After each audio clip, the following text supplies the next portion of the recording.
ചിന്തകളോടനുബന്ധിച്ച് ഇന്ന് രാത്രി വീണ്ടും കർത്താവിന്റെ സന്നിധിയിലായിരിക്കാൻ കർത്താവ് സഹായിച്ചു ഓർക്കുന്ന ദൈവത്തിനെ സ്വാഗതം ചെയ്യുന്നു. കടന്നു വന്ന കർത്താവിന്റെ ദാസന്മാർ, പ്രത്യേകിച്ച് ഈ സെക്ഷൻ ലീഡ് ചെയ്ത കർത്താവിന്റെ ദാസൻ പാസ്റ്റർ, മറ്റ് ദൈവദാസന്മാർ, കടന്നു വന്ന എല്ലാ ദൈവമക്കൾക്കും വേഗം വരുന്ന കർത്താവായ യേശു ക്രിസ്തുവിന്റെ നാമത്തിലുള്ള ക്രിസ്തീയ വന്ദനത്തെ അറിയിക്കുന്നു. വളരെയധികം നമുക്ക് പ്രാർത്ഥനയോടെ കർത്താവിന്റെ സന്നിധിയിലായിരിക്കാൻ ദൈവത്തിന്റെ ആത്മാവ് നമ്മോട് സംസാരിക്കേണ്ടതിനായി നമ്മൾ ചില ദിവസങ്ങളായി ചിന്തിച്ചു വരുന്ന ആ വിഷയത്തിന്റെ ബാക്കി ഭാഗങ്ങളിലേക്ക് നമ്മൾ ശ്രദ്ധയെ നമ്മൾ തിരിക്കുവാനായിട്ട് ദൈവനാമത്തിൽ ശരണപ്പെടുകയാണ്. ഗിരിപ്രഭാഷണം എന്നുള്ളതാണല്ലോ നമ്മൾ ചിന്തിച്ചു വരുന്നത്. എന്താണ് ഗിരിപ്രഭാഷണം എന്നതിന് ഒരൊറ്റ വാക്കിൽ ഉത്തരം പറയാൻ നമുക്ക് ഇങ്ങനെ കഴിയും: ദൈവ ഭരണത്തിന്റെ കീഴിൽ വരുന്ന ഒരു ദൈവ പൈതലിനെ കുറിച്ച്, അല്ലെങ്കിൽ ഒരു ദൈവ വ്യക്തിയെ കുറിച്ച് ദൈവത്തിന്റെ പ്രതീക്ഷയാണ് എന്ന് പറയുമ്പോൾ ഗിരിപ്രഭാഷണം എന്ന് പറയുന്നത്. ആ കർത്താവിന്റെ പ്രതീക്ഷയാവുമ്പോൾ ഇതൊരു കോൺസ്റ്റിറ്റ്യൂഷനാണ് എന്ന് നമ്മൾ പറയുന്നത്. ഭേദഗതിയില്ലാത്ത, ഒരിക്കലും മാറ്റം വരാൻ കഴിയാത്ത ഒരു ഭരണഘടനയാണ് എന്ന് പറയുന്നത് ഗിരിപ്രഭാഷണം എന്ന് പറയുന്നത്. നമ്മൾ ആ ഭാഗങ്ങളൊക്കെ ചിന്തിച്ചു. ഞാൻ വീണ്ടും അതിലേക്ക് കടക്കാൻ താല്പര്യപ്പെടുന്നില്ല. അതിന്റെ 3 മുതലുള്ള വാക്യങ്ങളാണല്ലോ നമ്മൾ ചിന്തിച്ചു വരുന്നത്. 3 മുതലുള്ള വാക്യങ്ങളിൽ നമ്മൾ ചിന്തിച്ചപ്പോൾ നമ്മൾ കാണുവാൻ കഴിഞ്ഞത് 9 പ്രാവശ്യം 8 ഭാഗ്യവചനങ്ങളെ നമുക്ക് അവിടെ കാണുവാൻ കഴിയും. എന്നാൽ 9ാമത് ഭാഗ്യവാൻ എന്ന് നമുക്ക് അവിടെ എഴുതിയിരിക്കുന്നത് നമുക്ക് കാണാം. 8 ഭാഗ്യവചനങ്ങൾ ഏതൊക്കെയാണ്? 1ാമത്തത് ആത്മാവിൽ ദരിദ്രരായവർ ഭാഗ്യവാന്മാർ, 2 ദുഃഖിക്കുന്നവർ ഭാഗ്യവാന്മാർ, 3 സൗമ്യതയുള്ളവർ ഭാഗ്യവാന്മാർ, 4 നീതിക്ക് വിശന്ന് ദാഹിക്കുന്നവർ ഭാഗ്യവാന്മാർ, 5 കരുണയുള്ളവർ ഭാഗ്യവാന്മാർ, ദേശുദ്ധിയുള്ളവർ ഭാഗ്യവാന്മാർ, 8 സമാധാനമുണ്ടാക്കുന്നവർ ഭാഗ്യവാന്മാർ. ഇങ്ങനെ 8 ഭാഗ്യവചനങ്ങളാണ് നമുക്ക് അവിടെ കാണാൻ കഴിയുന്നത്. ഞാനത് ഓർപ്പിച്ചായിരുന്നു. അവിടെ ബ്ലസ്സഡ് എന്ന പദമാണ്, ഭാഗ്യവാൻ എന്നതിന് ബ്ലസ്സഡ് എന്ന പദമാണ് ഉപയോഗിച്ചിരിക്കുന്നത്. എന്നാൽ അതിന്റെ മൂലഭാഷകളിലേക്ക് നമ്മൾ ചെല്ലുമ്പോൾ മക്കാറിയോസ് എന്ന പദത്തിലാണ് അവിടെ അത് കാണുന്നത്. മക്കാറിയോസ് എന്ന വാക്കിന്റെ അർത്ഥം എന്ന് പറയുന്നത് സന്തോഷിക്കുക എന്നുള്ളത്, ലളിതമായ അർത്ഥം എന്ന്, കോമൺ ആയിട്ടുള്ള അണ്ടർസ്റ്റാൻഡിങ് എന്ന്, സന്തോഷിക്കുക എന്നുള്ളത്. എന്നാൽ ഒന്നുകൂടെ നമ്മൾ അതിനെ പഠിക്കുമ്പോൾ നമുക്ക് അവിടെ കാണുവാൻ കഴിയുന്നത് എന്ന് പറയുന്നത് ദൈവത്തിന്റെ അംഗീകാരം എന്ന്, ഗോഡ്സ് അപ്രൂവൽ എന്നാണ് ആ വാക്കിന്റെ. അപ്പോൾ നമുക്കതിന് ഇങ്ങനെ വായിക്കുന്നത്: ആത്മാവിൽ ദരിദ്രരായവർ ഭാഗ്യവാന്മാർ. അവർക്ക് എന്ത് ലഭിച്ചു? ദൈവത്തിന്റെ അംഗീകാരം എന്ത് ചെയ്യുന്നു? അവർ ഭാഗ്യവാന്മാരെന്ന് പറയുമ്പോൾ ആത്മാവിൽ ദരിദ്രരായ ദൈവം എന്ത് ചെയ്യുക? അംഗീകരിക്കുക. അതുകൊണ്ട് അവർക്ക് എന്താ ലഭിക്കുന്നത്? അവർക്ക് ലഭിക്കുന്ന സ്വർഗരാജ്യം അവർക്കുള്ളത് എന്ന് നമുക്ക് കാണുവാനായിട്ട് കഴിയും. അപ്പോൾ വളരെ വ്യക്തമായി ഈ ആറ്റിറ്റ്യൂഡ്സിലൂടെ കർത്താവ് 8 കാര്യങ്ങൾ, ഭാഗ്യവചനങ്ങളെ വളരെ വ്യക്തമായി പറയുന്നതായിട്ട് നമ്മൾ ചിന്തിക്കുന്നു. അതിലെ 1ാമത്താണ് നമ്മൾ കഴിഞ്ഞ ആഴ്ച ചിന്തിക്കുവാനായിട്ട്. 1ാമത്തെ നമ്മൾ കണ്ടത് ആത്മാവിൽ ദരിദ്രരായവർ ആരാണ്? ഭാഗ്യവാന്മാർ. അവർക്ക് എന്താ ലഭിക്കുന്നത്? സ്വർഗരാജ്യം അവർക്കുള്ളത് എന്ന് നമ്മൾ കാണുന്നു. എന്താണ് ഈ ദാരിദ്ര്യം എന്ന വാക്യം കൊണ്ട് നമ്മൾ അർത്ഥമാക്കുന്നത്? നമ്മൾ ചിന്തിക്കുന്നത് വളരെ വ്യക്തമായി നമ്മൾ ഒരൊറ്റ വാക്കിൽ പറഞ്ഞാൽ പാപ്പരാകുക, ബാങ്ക്രപ്റ്റ് ആകുക എന്ന് പറഞ്ഞാൽ ദൈവസന്നിധിയിൽ നമ്മൾ ചെല്ലുമ്പോൾ അവിടെ നമുക്ക് പറയാൻ കഴിയും: കർത്താവേ, ഞാൻ ഒന്നുമല്ല എന്നൊരു മനോഭാവം നമ്മൾ എന്ത് ചെയ്യണം? ഉണ്ടാകണം എന്നുള്ളതാണ് നമ്മൾ ചിന്തിക്കുന്നത്. അങ്ങനെ ആ മനോഭാവം ഉള്ളവർക്കാണ് എന്ത് ലഭിക്കുന്നത്? സ്വർഗരാജ്യം എന്ത് ചെയ്യുന്നത് ലഭിക്കുന്നത്. നമ്മുടെ കുലമോ, നമ്മുടെ വിദ്യാഭ്യാസമോ, നമ്മുടെ സൗന്ദര്യമോ ഇതൊന്നും നമ്മെ എന്ത് ചെയ്യുന്നില്ല? ദൈവസന്നിധിയിലേക്ക് എത്തിക്കുന്നില്ല. പക്ഷെ ദൈവസന്നിധി നാം എത്തുമ്പോൾ നാം ആരാണ്? കർത്താവേ, എനിക്ക് ജീവിക്കണമെങ്കിൽ അങ്ങയുടെ കൃപ വേണം എന്നുള്ള ചിന്തയോ അല്ലെങ്കിൽ അങ്ങനെ ഒരു മനോഭാവം നമ്മൾ എന്ത് ചെയ്യണം? ഉണ്ടാകണം. അങ്ങനെ മനോഭാവം ഉള്ളവർക്കാണ് എന്ത് ലഭിക്കുന്നത്? സ്വർഗരാജ്യം എന്നത് ലഭിക്കുന്നത്. ഇനി മുതൽ നമ്മൾ അവിടെ നിന്ന് ശ്രദ്ധിക്കേണ്ടത് വളരെ അത്യാവശ്യം. ഈ ബാങ്ക്രപ്റ്റ് ആയ വ്യക്തിക്ക് ഒരു പ്രത്യേകതയുണ്ട്. അടുത്ത നിമിഷം ജീവിക്കണമെങ്കിൽ ആരെങ്കിലും എന്ത് ചെയ്യണം? നമ്മുടെ ഭാഷയിൽ പറഞ്ഞാൽ ആരെങ്കിലും മുന്നിൽ എന്ത് ചെയ്യണം? യാചിക്കണം. യാചിച്ച് മറ്റുള്ള ആരെങ്കിലും എന്തെങ്കിലും കൊടുക്കാതെ അടുത്ത നിമിഷം എന്ത് ചെയ്യാൻ പറ്റത്തില്ല? ജീവിക്കാൻ പറ്റത്തില്ല. ഇങ്ങനെ ഒരു മനോഭാവം ആർക്കുണ്ടാകണം? ഒരു ശിക്ഷণ എന്ത് ചെയ്യണം? ദൈവഭരണത്തിന്റെ കീഴിൽ വരുന്ന ഒരു ശിക്ഷণ എന്ത് ചെയ്യണം? ഇങ്ങനെ ഒരു മനോഭാവം പലപ്പോഴും നമുക്കുണ്ടാകുന്ന ഒരു അപകടം എന്ന് പറയുന്നത്, രക്ഷിക്കപ്പെട്ടു, സ്നാനപ്പെട്ടു, നമുക്കെല്ലാം എന്ത് ചെയ്യും? ഒന്നും കൂടെ ചേർത്ത് പറഞ്ഞ 2 അന്യഭാഷകൾ പറയാൻ തുടങ്ങിയാൽ നമ്മളെല്ലാം നമുക്കെല്ലാം തികഞ്ഞു. ഈ ഒരു മനോഭാവം നമ്മൾ എവിടെ എത്തിക്കത്തില്ല. അവിടെ കഥാവായ യേശുക്രിസ്തു പറയുകയാണ്, രക്ഷിക്കപ്പെട്ട ദൈവഭരണത്തിന്റെ കീഴിൽ വരുന്ന ഒരു വ്യക്തിക്ക് ഉണ്ടാകുന്ന കർത്താവെ അടുത്ത നിമിഷം അങ്ങ് എന്ത് ചെയ്യണം?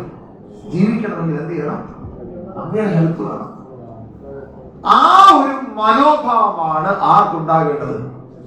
ഒരു ശിക്ഷ എന്ത് ചെയ്യേണ്ടത്?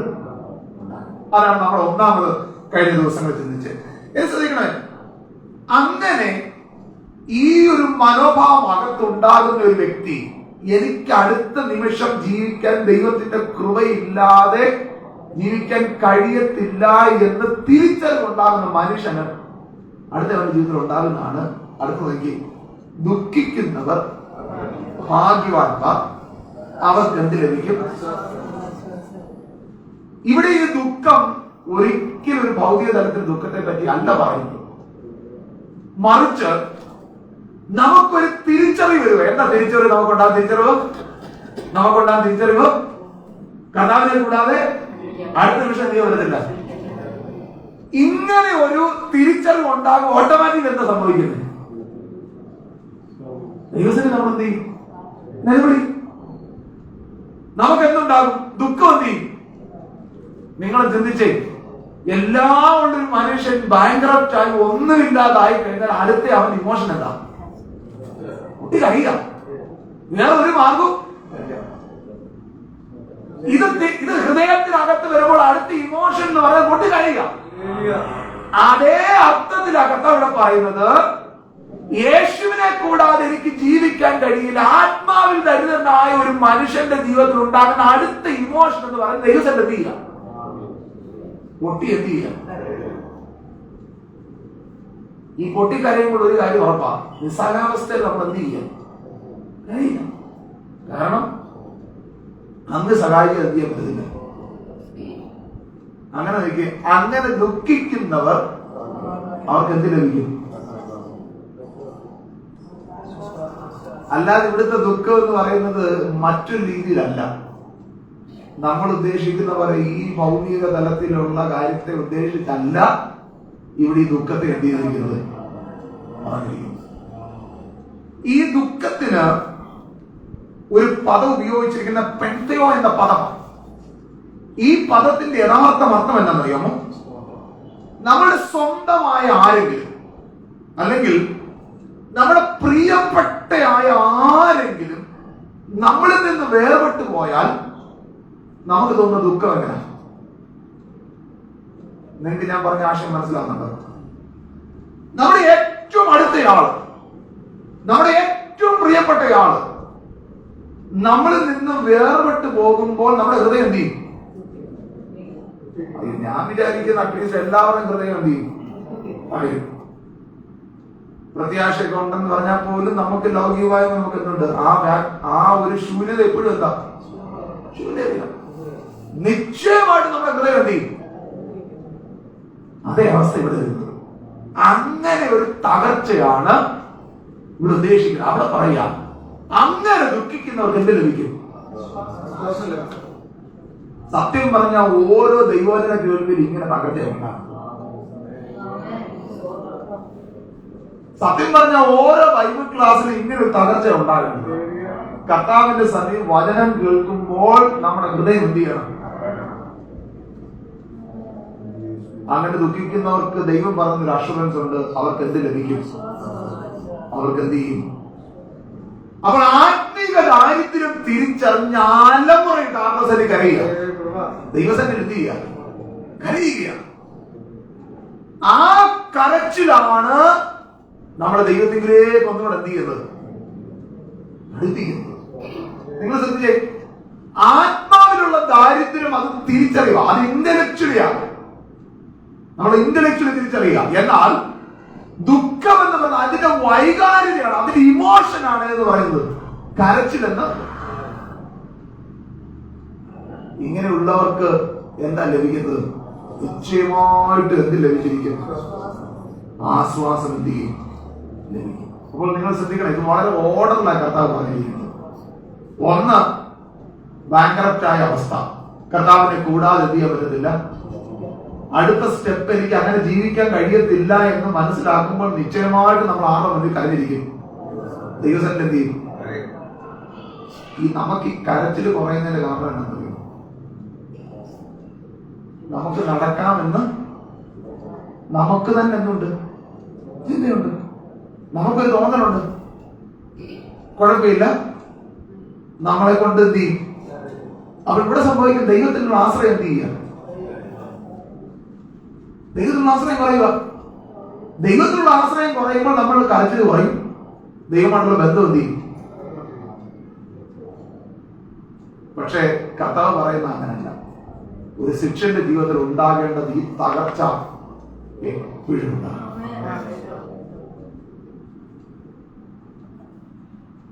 അപ്പോൾ ഇങ്ങനെ അവർ ആശ്വാസം കണ്ടെത്തും. അടുത്ത വാക്യം, 5-ാമത്തെ വാക്യം പറയുകയാണ്, സൗമ്യതയുള്ളവർ.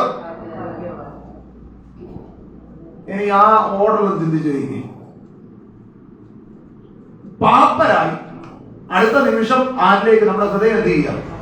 പൊട്ടുകയാണ്. ഇങ്ങനെ പൊട്ടി നിൽക്കുന്ന വ്യക്തിയുടെ പ്രത്യേകത എന്നറിയോ? ആരെന്നാ പറഞ്ഞാലും അനുസരിക്കാൻ എന്ത് ചെയ്യും? നിങ്ങൾ അതിന്റെ ആശയം മനസ്സിലാവുന്നുണ്ടോ?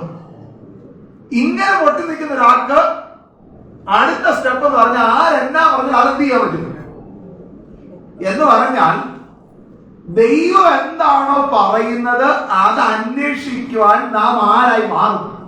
നാം സൗമ്യതയുള്ളവരെ.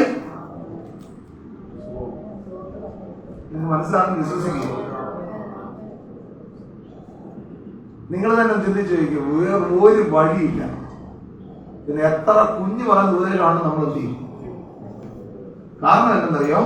രക്ഷപ്പെടാൻ വേറെ മാർഗമൊന്നും ഈ മാർഗത്തിൽ എന്ത് ചെയ്യാന്നുള്ളതാണ്, പിടിക്കാന്നുള്ളത്.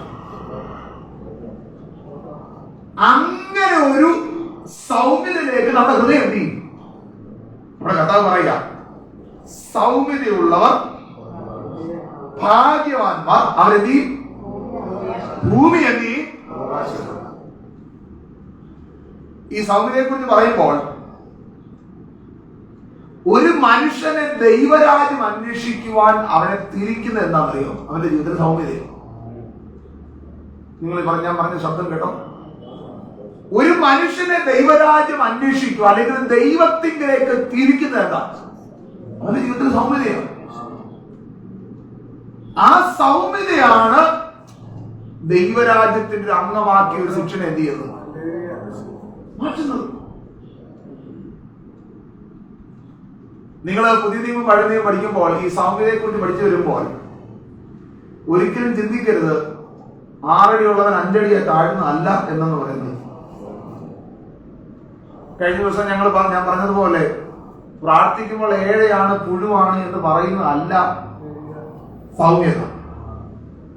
മറിച്ച് ദൈവവചനം നമ്മൾ ഈ കോണ്ടെക്സ്റ്റിൽ പഠിക്കുമ്പോൾ ദൈവഹിതം ഇന്നതെന്ന് തിരിച്ചറിയുവാൻ നമ്മെ നയിക്കുന്ന ആ ഒരു അനുഭവമാണ് എന്ന് പറയുന്നത്. നിങ്ങൾ ദൈവവചനം പഠിക്കുമ്പോൾ 2 വ്യക്തികളെ സൗമ്യതയ്ക്ക് എക്സാമ്പിൾ എടുക്കുകയും ചെയ്യും. ഒന്നാമത് പഴയ നിയമത്തിൽ നമ്മൾ കാണുന്ന ഒരു വ്യക്തി എന്ന് പറയുന്നത് മോശയാണ്. സംഖ്യാപുസ്തകം 12-ാം അധ്യായം അതിന്റെ 3-ാമത്തെ വാക്യം ആരെങ്കിലും അത് വായിക്കാമോ? സംഖ്യാപുസ്തകം 12-ാം അധ്യായം 3-ാം വാക്യം. അവിടെ മോശ എന്ന പുരുഷനോ ഭൂതലത്തിലുള്ള സകല മനുഷ്യരിലും. അപ്പം മോശയെ പറ്റി പറയുന്ന നോക്കി, ഭൂതലത്തിലുള്ള സകല മനുഷ്യരിലും അതാരായിരുന്നു? അതി. പഴയ നിയമത്തിൽ സൗമ്യത ആയി പറയുന്ന ഒരു വ്യക്തി ആരെന്ന് പറയുന്നു? മോശ. പക്ഷെ മോശയുടെ ജീവിതം പഠിച്ചാൽ സൗമ്യതയായിരുന്നു ഉണ്ടായിരുന്നത്. ഒറ്റയടിക്ക് ഒരു മിസ്രൈമിനെ എന്ത് ചെയ്തു? കൊല്ലുക മാത്രമല്ല, അവനെ എന്ത് ചെയ്തു? പാറയോട് കൽപ്പിക്കാൻ പറഞ്ഞപ്പോൾ ഇത്രയും സൗമ്യനായ വ്യക്തിയെ ഒന്ന് കാണാൻ പറ്റും. പക്ഷെ മോശയുടെ പ്രത്യേകത എന്താ? മോശയുടെ നമ്മുടെ ജീവിതചരിത്രം പഠിക്കുമ്പോൾ അവനെതിരെ വന്ന വ്യക്തിപരമായ ഓരോ അധിക്ഷേപത്തിനും ആരും മറുപടി പറഞ്ഞില്ല. മോശ എന്ത് ചെയ്തില്ല? താനൊരു സ്ത്രീ വിവാഹം കഴിച്ചതിന്റെ പേരിൽ സഹോദരനും സഹോദരിയും ഒക്കെ തനിക്കെതിരെ വ്യക്തിപരമായി, പ്രത്യേക സഹോദരി വ്യക്തിയുടെ അധിക്ഷേപം പറഞ്ഞപ്പോ നിങ്ങൾ ആ ഭാഗം വായിച്ചാൽ മോശ എന്ത് ചെയ്തില്ല? മോശ റിയാക്ട് ചെയ്തില്ല. പക്ഷെ പ്രമാണത്തോടടുത്ത് വന്നപ്പോൾ മോശ മൗനമായിരുന്നില്ല. എന്റെ അർത്ഥം മനസ്സിലാകുന്നുണ്ടോ? അപ്പൊ പഴയ നിയമത്തിൽ ഏറ്റവും സൗമ്യനായിട്ട് പറഞ്ഞിരിക്കുന്ന വ്യക്തി ഏതെന്ന് പറയുന്നത്? പുതിയ നിയമത്തിൽ വളരെ സൗമ്യനായിട്ട് പറഞ്ഞൊരു വ്യക്തിയാണ് കർത്താവായ. ഇനി യേശുവിനെ നോക്കി ആലയത്തിലേക്ക് ചെന്ന് കാട്ടുമാറെടുത്ത് അടിച്ചെന്ത് ചെയ്തു? വിൽക്കുന്നവരെയും ഒക്കെ യേശു എന്ത് ചെയ്തു? ഇത്ര വിപ്ലവകരമായി പ്രവൃത്തി ചെയ്യുന്ന ആളാണോ നമ്മൾ നോക്കുമ്പോൾ സൗമ്യത? പക്ഷെ അവിടെ നിങ്ങൾ നോക്കിയാൽ മതി, വ്യക്തിപരമായ ചോദ്യങ്ങൾ, അധിക്ഷേപങ്ങൾ യേശുവിനെതിരെ വന്നപ്പോൾ യേശു എന്ത് ചെയ്തു? പക്ഷെ ദൈവകാര്യത്തിൽ തീഷ്ണതയുള്ള. അപ്പൊ സൗമ്യത എന്ന് പറയുന്നത് 5 അടി പൊക്കമുള്ള 4 അടി പൊക്കമാകുന്നതല്ല. ഞാൻ അതിനെ ഒന്നും കൂടെ ചേർത്ത് പറയാം. വ്യക്തിപരമായ അധിക്ഷേപങ്ങൾ വരുമ്പോൾ നീ മൗനമായിരിക്കും. ദൈവം നിനക്ക് വേണ്ടി യുദ്ധം ചെയ്യും. പക്ഷെ പ്രമാണത്തോടുള്ള ബന്ധത്തിൽ നീ ഒറ്റയ്ക്ക് നിൽക്കേണ്ടി വന്നാലും നേരോടെ കത്താൻ വേണ്ടി നിൽക്കും.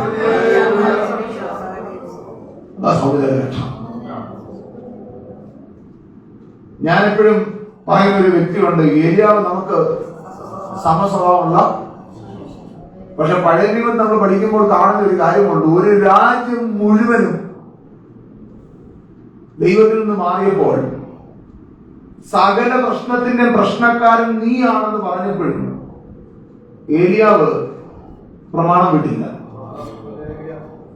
ഏലിയാവ് രാജാവിന്റെ മുൻപിലാണെങ്കിൽ തന്നെ നേരോടെ എന്ത് ചെയ്തു? യാക്കോബിനെ കൊണ്ട് ലേഖനം എഴുതിക്കുമ്പോൾ അന്ന് പ്രശ്നക്കാരെന്ന് വിളിച്ച ഏലിയാവിനെ ദൈവത്തിന്റെ അന്ന് വിളിക്കുന്ന നീതിമാനെന്നാണ്. കാരണം എന്തെന്നറിയാമോ? ഒറ്റയ്ക്ക് നിൽക്കേണ്ടി വന്നിട്ടും ബാലിന്റെ പ്രവാചകന്മാരുടെ മുൻപിൽ ആ രാജ്യത്തെ മ്ലേച്ഛതകളുടെ നടുവിൽ ദൈവത്തെ വിട്ടു പോകുന്ന ഒരു കൂട്ടം ജനത്തിന്റെ നടുവിൽ പ്രമാണത്തിന് വേണ്ടി നേരോടെ സൗമ്യത. ബിബ്ലിക്കലി നമ്മൾ പഠിക്കും മീക്നെസ് എന്ന് പറയുന്നത് അതാ സൗമ്യത. ദൈവഹിതം ഇന്നതെന്ന് എന്ത് ചെയ്യുക? തിരിച്ചറിയുക. ദൈവഹിതത്തിനായി നമ്മുടെ ഹൃദയത്തെ എന്ത് ചെയ്യുക? ഫലമേൽപ്പിക്കുക. ദൈവം എന്ത് പറഞ്ഞാലും അത് അനുസരിക്കാൻ തയ്യാറാകുക. അതാ യഥാർത്ഥത്തിൽ എന്തെന്ന് പറയുന്നത്? സൗമ്യത എന്ന് പറയുന്നത്.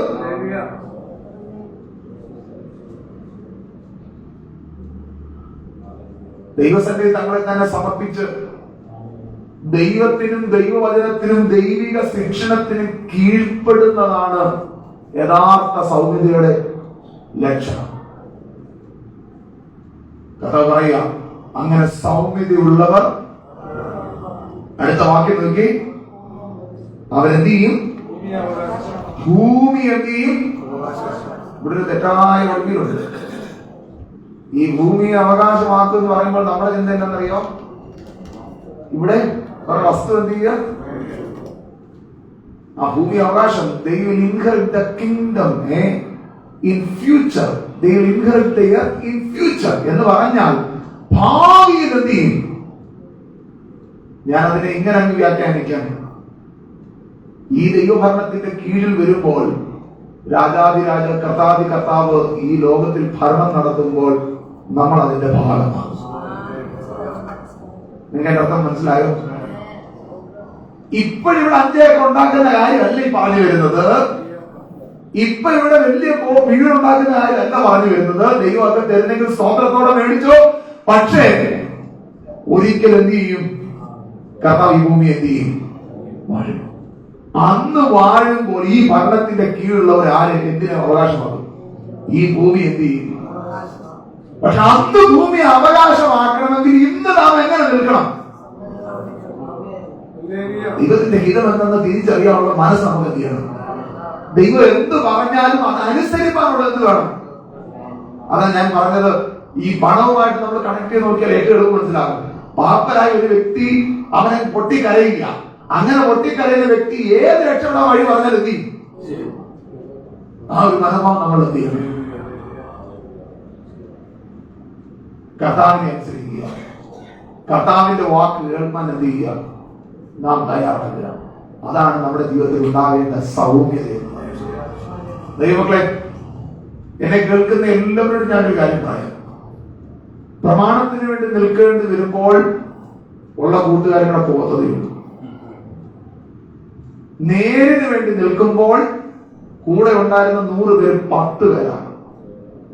പക്ഷെ ഒരു കാര്യം ഉറപ്പാണ്, കർത്താവ് ഒരിക്കലും കൈവിടത്തില്ല. നീതിക്ക് വേണ്ടി നിന്നാൽ ഉപദ്രവിക്കപ്പെടത്തേ ഉള്ളൂ. പക്ഷെ എത്ര ഉപദ്രവം അനുഭവിച്ചാലും കർത്താവ് കൂടെ കാണും. അതാണ് നമ്മുടെ ജീവിതത്തിലെ ഏറ്റവും വലിയ അനുഗ്രഹം എന്ന് പറയുന്നത്.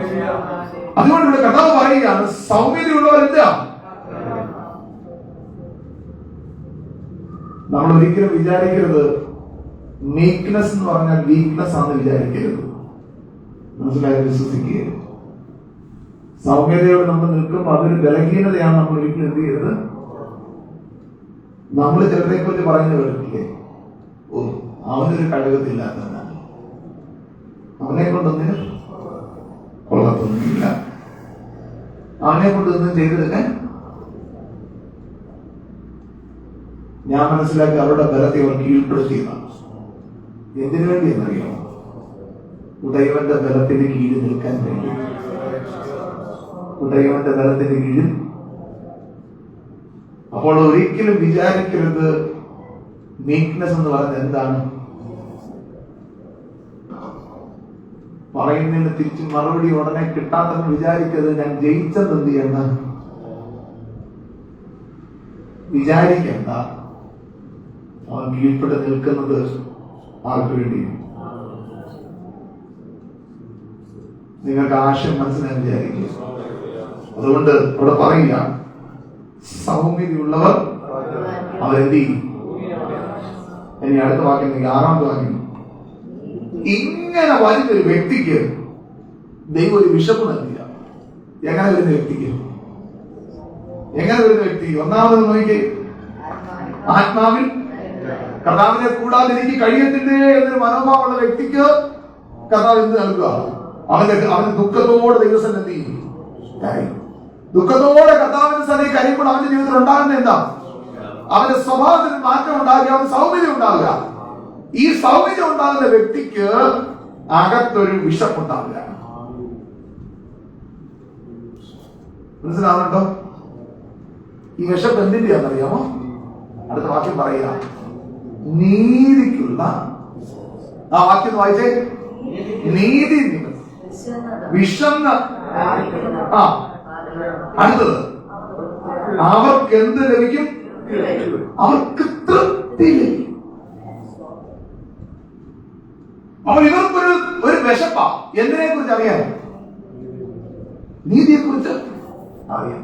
ഇനി ഞാൻ ആ വാക്കിന്റെ അർത്ഥങ്ങൾ പറയുമ്പോൾ നിങ്ങൾക്ക് മേളിലോട് കണക്ട് ചെയ്യാൻ പറ്റും. ഈ നീതി എന്ന പദം പ്രത്യേകിച്ച് ഗിരിപ്രഭാഷണത്തിൽ പല തവണ റിപ്പീറ്റ് ചെയ്തിട്ടുണ്ട്. പല പ്രാവശ്യം റിപ്പീറ്റ് ചെയ്ത് നമുക്ക് ഗിരിപ്രഭാഷണത്തിൽ കാണാൻ കഴിയും. ഈ ഒരു പശ്ചാത്തലത്തിൽ എന്താ നീതി എന്ന വാക്കിന്റെ അർത്ഥം? നീതി എന്ന വാക്കിന്റെ അർത്ഥം ദൈവം അംഗീകരിക്കുന്ന സ്റ്റാൻഡേർഡ് ഓഫ് ലിവിംഗ് എന്ന് പറഞ്ഞാൽ ദൈവം അംഗീകരിക്കുന്ന നമ്മുടെ ജീവിതത്തിന്റെ സ്റ്റാൻഡേർഡ്. അതിനെയാണ് എന്തെന്ന് പറയുന്നത്? നീതി എന്ന് പറയുന്നത്. അല്ലെങ്കിൽ ഒന്നുകൂടെ ചേർത്ത് പറഞ്ഞാൽ walk according to the standard of God. ദൈവത്തിന്റെ സ്റ്റാൻഡേർഡായി നടക്കുവാനുള്ള ഒരു ആഗ്രഹം നമ്മളിലേക്ക് നീക്കുക. നിങ്ങൾ മനസ്സിലാവുന്നുണ്ടോ? ദൈവത്തിന്റെ സ്റ്റാൻഡേർഡ് എന്താണെന്ന് തിരിച്ചറിഞ്ഞ് അതിൽ നടക്കുവാനൊരു വിഷം എന്ത് ചെയ്യുക? നമ്മളിലേക്ക് എന്ത് ചെയ്യുക? ഇനി നിങ്ങളൊന്ന് കണക്ട് ചെയ്ത് നോക്കിയേ. ആത്മാവിൽ ദരിദ്രരായവർ ദുഃഖിക്കും, അവർ കരയും. കരഞ്ഞവർ എന്ത് ചെയ്യും? ദൈവത്തിന്റെ ഹിതം അന്വേഷിക്കാൻ എന്ത് ചെയ്യുക? ഇങ്ങനെ അന്വേഷിക്കുന്നവർക്ക് ഉണ്ടാകുന്ന ഒരു കാര്യമുണ്ട്. എന്താ കർത്താവിന്റെ വഴി? എന്താ ഏതാ റൈറ്റായ ലൈഫ്? ഏതാ? എങ്ങനെയാ നമ്മൾ ജീവിക്കേണ്ടത്? എങ്ങനെയാ ദൈവസന്നിധി നടക്കേണ്ടത്? എന്താ ദൈവത്തിന്റെ സ്റ്റാൻഡേർഡ്? എന്താ ദൈവത്തിന്റെ നീതി? ഇതറിയാൻ നമുക്ക് എന്തുണ്ടാവുക? അപ്പൊ ഓരോ ദിവസവും നമ്മൾ അന്വേഷിക്കുന്നത് എന്താ? ഈ കർത്താവിന്റെ ഈ നീതി ഏതാ? ഈ നീതിക്ക് വേണ്ടി നമ്മൾ എന്ത് ചെയ്യാം? ദൈവത്തിന്റെ വഴി ഏതാ? ദൈവത്തിന്റെ പ്രമാണം എന്താ? ദൈവം നമ്മളെ കുറിച്ച് ആഗ്രഹിക്കുന്നത് എന്താ? നാം എങ്ങനെയാണ് നടക്കേണ്ടത്?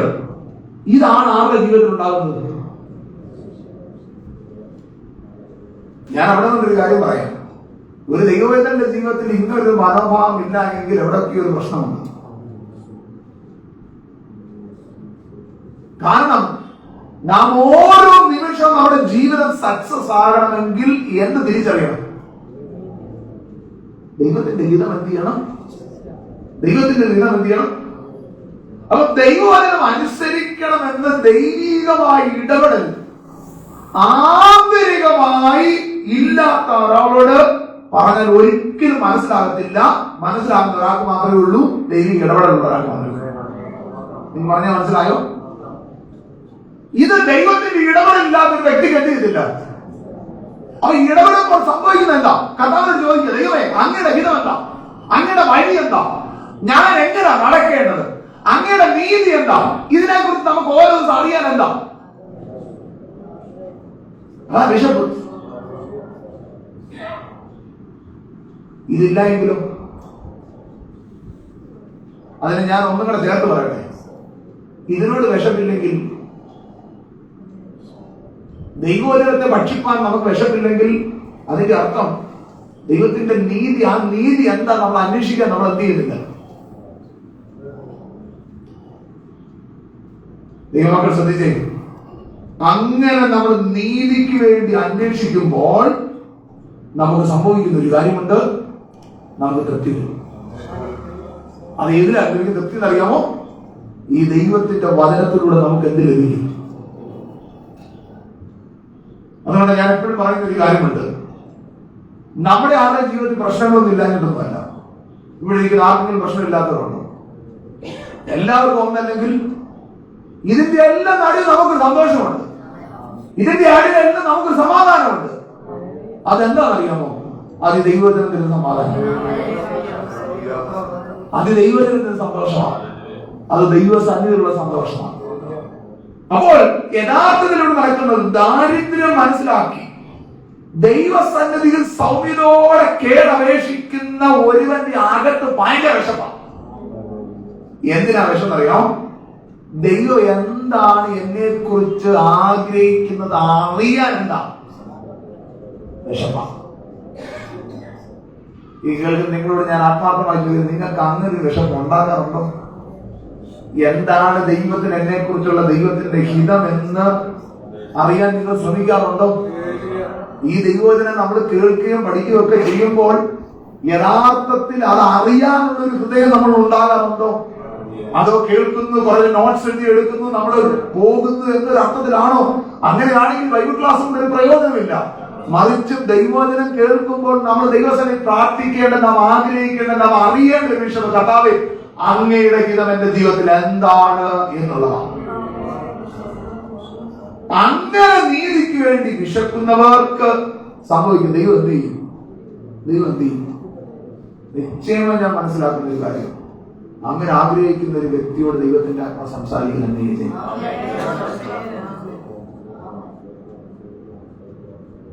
ഈ ഭാഗ്യവചനങ്ങൾ നിങ്ങളെടുത്തേക്ക് എല്ലാം ഓർഡറാണ്, വ്യക്തമായ ഓർഡറാണ്. ഈ ഓർഡർ നിങ്ങൾ പഠിച്ചു നോക്കുമ്പോൾ നമ്മൾ കാണുന്നത് ഈ പുതിയ നിയമത്തിന്റെ വലിയ പ്രത്യേകതയുണ്ട്. പുതിയ നിയമത്തിന്റെ പ്രത്യേകത കുറെ ഉപദേശം തരിക മാത്രമല്ല, മറിച്ച് ഇത് നമ്മുടെ ഹൃദയത്തെ എന്ത് ചെയ്യുക? രൂപാന്തരപ്പെടുത്തുക. നമ്മുടെ ഹൃദയത്തിന് അകത്തെന്തുണ്ടാകുക? യഥാർത്ഥമായ ഒരു മാനസാന്തരം എന്ത് ചെയ്യുക. അതുകൊണ്ടാണ് എസെക്കിയേലിന്റെ പുസ്തകത്തിൽ പറഞ്ഞത്, ഞാൻ നിങ്ങൾക്ക് പുതിയൊരു ഹൃദയം എന്ത് ചെയ്യുക? പുതിയ നിയമത്തിൽ കുറെ ഉപദേശം മാത്രമല്ല വരുന്നത്, മറിച്ച് നമ്മുടെ ഹൃദയത്തിൽ എന്ത് ചെയ്യുക, ഒരു രൂപാന്തരമുണ്ട്. അപ്പോൾ ഒരു യഥാർത്ഥ ശിക്ഷന്റെ ജീവിതത്തിൽ വേണ്ടത് നിങ്ങളുടെ ഹൃദയം എന്ത് ചെയ്യണം, അല്ലാതെ പുറമേ മാറുന്ന അല്ല എന്നു പറയുന്നത്. ഞാൻ എനിക്ക് തോന്നുന്നത് നമ്മുടെ ഗിരിപ്രഭാഷണത്തിൽ തന്നെ പലപ്പോഴും എക്സാമ്പിൾ എടുത്തിട്ടുള്ളതാണെന്ന് തോന്നുന്നു. എങ്കിലും ഒന്നും കൂടെ അങ്ങ് പറയുക, പാമ്പിന്റെ സ്വഭാവം പലപ്പോഴും നമ്മൾ എന്ത് ചെയ്യരുത്, കാണിക്കരുത്. എന്താ പാമ്പിന്റെ സ്വഭാവം? പുറത്തെ തോൽ എന്ത് ചെയ്യും, പക്ഷെ അകത്തെ വിഷം ഒരിക്കലും എന്ത് ചെയ്യത്തില്ല. പുതിയ തോലൊക്കെ വരും, പക്ഷെ അകത്തെ വിഷം എന്ത് ചെയ്യത്തില്ല. ഇത് ദൈവമക്കളുടെ ഇടയിൽ പാടില്ല. ഒരുവൻ ക്രിസ്തുവിലായാൽ എന്ന് പറഞ്ഞാൽ ഇത് പുറമെയുള്ള കാര്യമല്ല പറഞ്ഞു വരുന്നത്, അകം എന്ത് ചെയ്യണം. പുതിയ നിയമം മുഴുവൻ ഊന്നൽ കൊടുക്കുന്ന അകത്തെ രൂപാന്തരമാണ്. അപ്പോൾ യഥാർത്ഥ ശിക്ഷ ഉണ്ടാകേണ്ടത് എന്താണ്? ദൈവമക്കൾ ശ്രദ്ധിക്കേണ്ട ഒരു കാര്യം, ശിക്ഷൻ എന്ന പദം പോലും നമ്മൾ ഉപയോഗിക്കുമ്പോൾ മനസ്സിലാക്കേണ്ടത് ഗുരുവിന്റെ കാൽപാദത്തെ അതേപോലെ അനുഗമിക്കാൻ കഴിയുന്നതാണ് പറയുന്നത്. ഞാൻ ഒന്നാമത്തെ ക്ലാസ്സിൽ ഞാൻ പറഞ്ഞൊരു കാര്യമുണ്ട്, വിശ്വാസികൾ ഇഷ്ടം പോലെ ഉണ്ട്, പക്ഷെ എത്ര പുരുഷന്മാരുണ്ടെന്ന് പറഞ്ഞു. പുരുഷാരത്തെ നമുക്ക് ഇഷ്ടം പോലെ കാണാം. അവർ ദൈവത്തിന്റെ വചനം കേട്ടവരാ, അവർ അത്ഭുതങ്ങൾ കണ്ടവരാ, അടയാളങ്ങൾ കണ്ടവരാ, പക്ഷെ അവരുടെ ഹൃദയം കൊണ്ട് സമർപ്പിച്ചിട്ടില്ല ആരെ അനുഗമിക്കാൻ. ആത്മീയ ലോകത്തിന് പറ്റിയ ഏറ്റവും വലിയ പരാജയം ശിഷ്യന്മാരെക്കാളും അവർ പുരുഷാരത്തെ കൊണ്ട് നടന്നിരിക്കുക, വിശ്വാസികൾ എന്ന ലേബലിൽ നടന്നിരിക്കുക. ഈ ദൈവവചനം കേൾക്കുന്ന ദൈവമക്കളോട് ഒരു എളിയ ദൈവദാസൻ എന്ന ദൈവവചനത്തിന്റെ അടിസ്ഥാനത്തിൽ പറയാം, നാം വിശ്വാസികളെന്ന് മാത്രം പേരിലല്ല നാം ഒതുക്കേണ്ടത്, നാം യഥാർത്ഥത്തിൽ ശിഷ്യന്മാരാണ്. ഈ ദൈവവചന പഠന ചിന്തകളുടെ പരമ്പരകളുടെ ഒക്കെ പ്രധാനപ്പെട്ട ഉദ്ദേശം എന്ന് പറയുന്നതുകൊണ്ട് നമ്മുടെ അകത്തൊരു രൂപാന്തരം ഉണ്ടാകണം. നീതി എന്താണ്, ആ ദൈവം എന്താണ് നമ്മളെ കുറിച്ച് ആഗ്രഹിക്കുന്നത് എന്നുള്ളത് അറിയാനുള്ള വിശപ്പ് ദിനത്തോടെ നമുക്കുണ്ടാകണം. അങ്ങനെ രൂപാന്തരം ഉണ്ടാകുമ്പോഴാണ് ദൈവവചന ചിന്തകളിൽ അത് അനുഗ്രഹമായി മാറുന്നത്, ദൈവവചന പഠനങ്ങളിൽ അനുഗ്രഹമായി മാറുന്നത്. ഞാൻ പലപ്പോഴും പറയുന്ന ഒരു കാര്യമുണ്ട്, ഒരു പ്രസംഗം ഏറ്റവും സക്സസ് ആണെന്ന് പറയുന്ന മുൻപിലിരിക്കുന്ന ആൾക്കാരുടെ കയ്യടിയിലല്ല, മറിച്ച് ഒരാളെങ്കിലും ദൈവസന്നിധി കണ്ണുനീരോടെ മടങ്ങി വരുന്നുണ്ടെങ്കിൽ അതാണ് പ്രസംഗത്തിന്റെ വിജയം എന്ന് പറയുന്നത്. അപ്പോൾ ഞാൻ ദൈവത്തോട് പറയാം, ഈ കേൾക്കുന്ന ദൈവവചനങ്ങളുടെ ഏറ്റവും പ്രധാനപ്പെട്ട കാര്യങ്ങൾ അത് നമ്മുടെ ഹൃദയത്തെ തകർക്കുന്നതായി മാറണം. യേശുവിനോട് നമ്മൾ ചോദിക്കുന്നവരെ പറഞ്ഞ കർത്താവേ, അങ്ങയുടെ ഹിതം എന്താ എന്റെ ജീവിതത്തിൽ, അത് തിരിച്ചറിയാൻ നാം എന്ത് ചെയ്യണം, നാം ഓരോ ദിവസം മുന്നേറണം. അതുകൊണ്ട് പുതിയ നിയമത്തിന്റെ ഏറ്റവും വലിയ പ്രത്യേകത എന്ന് പറയുന്നത് ഞാൻ പറഞ്ഞു, ഉപദേശം തരിക മാത്രമല്ല, മറിച്ച് എന്താ, ഒരു രൂപാന്തരം എന്ത് ചെയ്യുക. ഈ രൂപാന്തരം എന്ന് ഞാൻ പറയുമ്പോൾ നിങ്ങൾ തെറ്റിദ്ധരിക്കുക, ഇതിന്റെ അർത്ഥം നമ്മൾ 100% എന്തല്ല പെർഫെക്റ്റ് ആണെന്നല്ല ഇതിന്റെ അർത്ഥം. പക്ഷെ രൂപാന്തരം വന്ന വ്യക്തിക്ക് ഒരു സംഭവമുണ്ട്, പാപം അടുത്ത് വരുമ്പോൾ അതിനോട് എതിർപ്പ് നിൽപ്പാൻ നിങ്ങൾക്ക് മനസ്സിലാക്കുന്നുണ്ടോ? ഷോർട്ട് കമിങ്സ് എത്ര വന്നാലും പാപത്തോട് എതിർത്ത് ചെയ്യാൻ പറ്റില്ല. ഇതെന്ന് പറയുന്നത് ഡേ ടു ഡേ ട്രാൻസ്ഫോർമേഷനാണ്. ദിനത്തോട് എന്ത് ചെയ്യേണ്ടതാണ്, നടക്കേണ്ട ഒരു പ്രോസസ്സാണ് ദിനത്തോട്. അതുകൊണ്ടാണ് റോമാലേഖനം നമ്മൾ പഠിക്കുമ്പോൾ കാണുന്നത് 3 പദങ്ങളാണ്. ഒന്ന് ജസ്റ്റിഫിക്കേഷൻ അല്ലെങ്കിൽ നീതീകരണം, 2 സർട്ടിഫിക്കേഷൻ വിശുദ്ധീകരണം. വിശുദ്ധീകരണം എന്ന് പറയുന്നത് എന്താ, ദിനത്തോട് എന്ത് ചെയ്യേണ്ടതാണ്. അപ്പൊ നമ്മുടെ ചോദ്യം, ഇത്ര വലിയ പാപം ഞാൻ, ദൈവമക്കളെ ഒരാള് പോലും ദൈവത്തിന് മുന്നിൽ അല്ലല്ല പെർഫെക്റ്റ്. നാം മനുഷ്യരാകുമ്പോൾ ഷോർട്ട് കമിങ്സ് നമ്മുടെ ജീവിതത്തിൽ എന്ത് ചെയ്യും, വന്നിരിക്കും. പക്ഷേ അവിടെ നമ്മൾ തിരിച്ചറിഞ്ഞ് നമ്മൾ എന്ത് ചെയ്യണം, രൂപാന്തരം എന്ത് ചെയ്യണം. ഈ രൂപാന്തരം നമ്മുടെ ജീവിതത്തിൽ വരണമെങ്കിൽ നമ്മളുള്ളിൽ ആര് പ്രവർത്തിക്കണം, പരിശുദ്ധാത്മാവ് എന്ത് ചെയ്യണം. കള്ളത്തരം പറഞ്ഞിട്ട് നമുക്ക് യാതൊരു ഗിൽറ്റി ഫീലിംഗ് ഇല്ല, നമുക്ക് യാതൊരു കുറ്റബോധം ഇല്ലെങ്കിൽ നമ്മുടെ ഉള്ളിൽ പരിശുദ്ധാത്മാവ് ഉണ്ടെന്ന് ചിന്തിക്കണ്ട. ഞാൻ വിശ്വസിക്കുന്ന അങ്ങനെ പരിശുദ്ധാത്മാവ് അന്യഭാഷ മാത്രം പറയുന്ന ആത്മാവല്ലെന്നേ. പരിശുദ്ധാത്മാവ് നമ്മൾ ഭാഷയിൽ പറഞ്ഞ നന്നായി ചാടി ആരാധിക്കുന്ന ആത്മാവ് മാത്രമല്ലെന്നേ. പരിശുദ്ധാത്മാവ് വളരെ വ്യക്തമായി നീതിയെയും ന്യായത്തെ കുറിച്ചും പാപത്തെ കുറിച്ച് എന്ത് ചെയ്യും. അപ്പോൾ ഇങ്ങനെ ഒരു ബോധം നമുക്കില്ല എങ്കിൽ എവിടെയൊക്കെയോ തകർച്ചയുണ്ട്. അത് ബൈബിളിൽ നമ്മൾ കാണുക, അത് തകർച്ചയുണ്ട്. ഒരു തെറ്റ് ചെയ്താൽ അത് തെറ്റാണെന്നൊരു പ്രിക്കിംഗ് കോൺഷ്യസ് നമുക്കില്ല എങ്കിൽ ഗുരുതരമായ പ്രശ്നമുണ്ട്. ഇന്ന് രാത്രി ബൈബിൾ ക്ലാസ് കഴിഞ്ഞ് ഇറങ്ങിപ്പോകുന്ന മുമ്പ് ദൈവത്തോട് പ്രാർത്ഥിക്കേണ്ട ഒരു പ്രാർത്ഥന ഞാൻ പറയാം.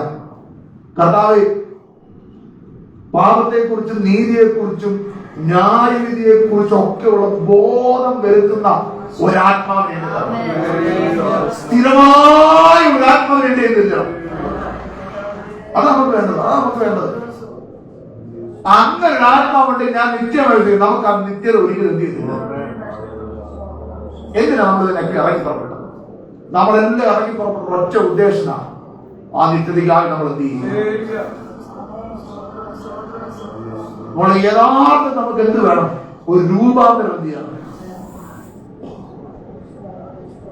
കർത്താവിന്റെ വചനം നമ്മൾ യഥാർത്ഥിക്കുന്നത് ഇന്ന് നോക്കി.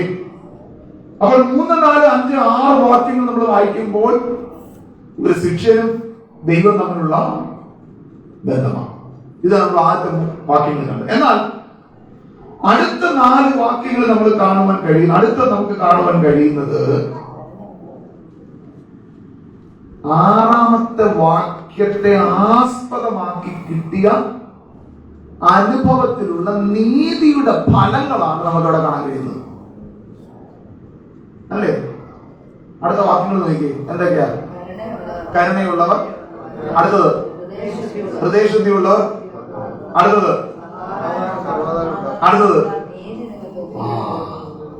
3 വാക്ക് നമുക്ക് കാണാൻ കഴിയുന്നത് നീതിയുടെ ഫലങ്ങളാണ്. ഏതൊക്കെ? കരുണ, ഹൃദയശുദ്ധി. ഇത് 3 വേണമെങ്കിൽ എന്ത് വേണം? നീതിക്ക് വേണ്ടിയുള്ള വിശപ്പ്. അപ്പൊ നീതിയുടെ ഫലങ്ങളാണ് നമുക്ക് അടുത്ത വാക്യങ്ങൾ കാണാം. 7ാം വാക്യത്തിലേക്ക് കടന്നു. കരുണയുള്ളവർ ഭാഗ്യവാന്മാർ, അവർക്ക് എന്ത് ലഭിക്കും? നീതിയുടെ ഒരു ഫലമായതെന്ന് പറയുന്നത് കരുണ എന്ന് പറയുന്നത് നീതിയുടെ ഫലമാണ്. ദൈവം അവരോട് കരുണ ചെയ്തു. അതുകൊണ്ട് എന്ത് ചെയ്യുക? അവർ മറ്റുള്ളവരോട് എന്ത് കാണിക്കുക? കരുണ കാണിക്കുക. ഞാൻ ഒന്നും കൂടെ ചേർത്ത് പറയാം. ജനിച്ചവന്റെ സ്വഭാവം എന്ത് ചെയ്യണം? നമ്മൾ എന്ത് ചെയ്യണം? നമ്മൾ പറയാറില്ല നമ്മുടെ കുഞ്ഞുങ്ങൾക്ക് അപ്പന്റെ അമ്മയുടെ ഒക്കെ കാരണം എന്താ പറയാൻ കാരണം? അവര് നമ്മളിൽ നിന്ന് എന്തുകൊണ്ട് നമ്മുടെ സ്വഭാവമൊക്കെ അല്ലേ അവർക്കും. അപ്പൊ ക്രിസ്തുവിൽ ജനിച്ചവൻ ആരുടെ സ്വഭാവം കാണും?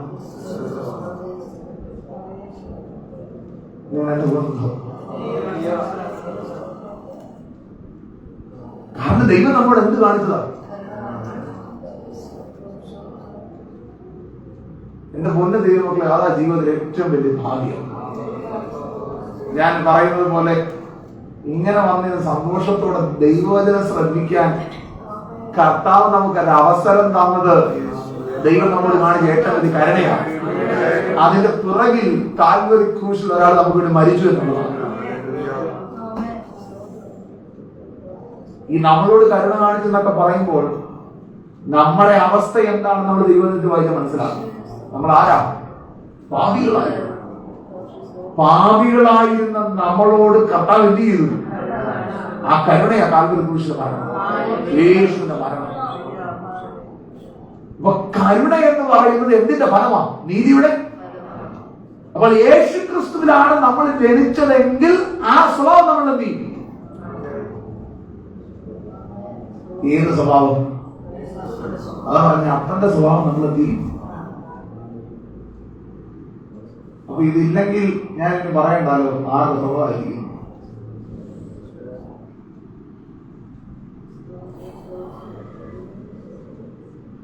മറ്റുള്ളവരുടെ കരുണ കാണിക്കുക, മറ്റുള്ളവരുടെ സഹതാപം ഉണ്ടാകുക, ഇതൊക്കെ ആരുടെ? ക്രിസ്തുവിൽ നമ്മൾ ജനിച്ച വ്യക്തിക്ക് എന്ത് ചെയ്യണം? ആരും അറിയാതൊക്കെ നമ്മൾ പലപ്പോഴും സാർത്ഥരാകുന്നത്. പലപ്പോഴും നമ്മൾ സാർത്ഥരാകുന്നത് എന്നാൽ ഒരു ദൈവത്തിന്റെ ജീവിതത്തിൽ കർത്താവ് ആഗ്രഹിക്കുന്നത് സ്വാർത്ഥതയല്ല, മറ്റുള്ളവർ നാം എന്ത് ചെയ്യണം. ഞാൻ ആ ഭാഗം പിടിക്കും. അപ്പോൾ ഒന്ന്, കരുണയുള്ളവർ അവർക്ക് എന്താ ലഭിക്കുന്നത്? അപ്പൊ നിങ്ങൾ കരുണ കാണിച്ചാൽ നിങ്ങൾക്ക് എന്ത് ലഭിക്കും? ഇനി ഞാൻ ഒറ്റ കാര്യം പറയാം. നിങ്ങൾ വേറെ ഒരു രീതിയിലും ഒന്നും ചെയ്യണ്ട. കർത്താവ് നമുക്ക് വേണ്ടി ചെയ്തത് മാത്രം ഓർത്താൽ മതി. അത് ഓർത്താൽ നമ്മൾ മറ്റുള്ളവർക്ക് എന്ത് ചെയ്യാൻ പോകും? ആ ദിവ്യമായ സ്വഭാവം നമ്മൾ എന്ത് ചെയ്യണം? അടുത്ത നോക്കി 8-ാം വാക്യം.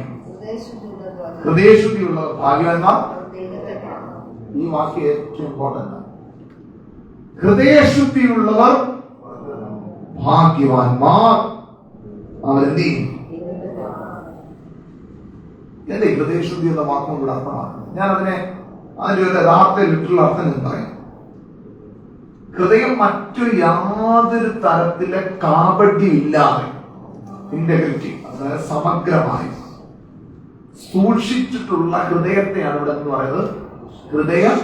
അങ്ങനെ പറയാം, ഹൃദയം മറ്റു തരത്തിലുള്ള യാതൊരു കാപട്യമില്ലാതെ സൂക്ഷിച്ചിട്ടുള്ള ഹൃദയത്തിന് ഇവിടെ പറയുന്ന പേരാണെന്ന് പറയുന്നത് ഹൃദയം. ഇനി ഈ ഹൃദയം എന്നത് ഇവിടെ ഒരു മെറ്റഫറിക്കൽ ലാംഗ്വേജ് എന്ന് പറഞ്ഞാൽ രൂപാലങ്കാരമായി ഉപയോഗിച്ചിരിക്കുന്ന ബിബിളിൽ അതിന്റെ അർത്ഥം എന്ന് പറഞ്ഞാൽ അകത്തെ മനുഷ്യനെന്നാണ്. മനസ്സിലാവുന്നുണ്ടോ? ഹൃദയം എന്നത് അവിടെ രൂപാലങ്കാരം ഉപയോഗിച്ചിരിക്കുന്ന മെറ്റഫറിക്കൽ ഉപയോഗിച്ചിരിക്കുന്ന പദമാണ്. അതിന്റെ യഥാർത്ഥ അർത്ഥം എന്ന് പറഞ്ഞാൽ അകത്തെ മനുഷ്യനെന്നാണ്. അപ്പൊ അകത്തെ മനുഷ്യൻ എങ്ങനെയുള്ളതായിരുന്നു? അവർക്ക് ആരെ കാണാൻ കഴിയത്തുള്ളൂ. അപ്പൊ കാപട്യം ഉള്ളിടത്ത് ദൈവം വസിക്കുന്നു. എല്ലാവരും എന്നെ നോക്കി. കാപട്യം ഉള്ളിടത്ത് ദൈവം വസിക്കുന്നു. നമ്മളൊന്ന് ചിന്തിച്ചു നോക്കി, നമ്മൾ തന്നെ എന്തെല്ലാം കാപട്യങ്ങൾ ഒരു ദിവസം പറഞ്ഞിട്ടുണ്ട്.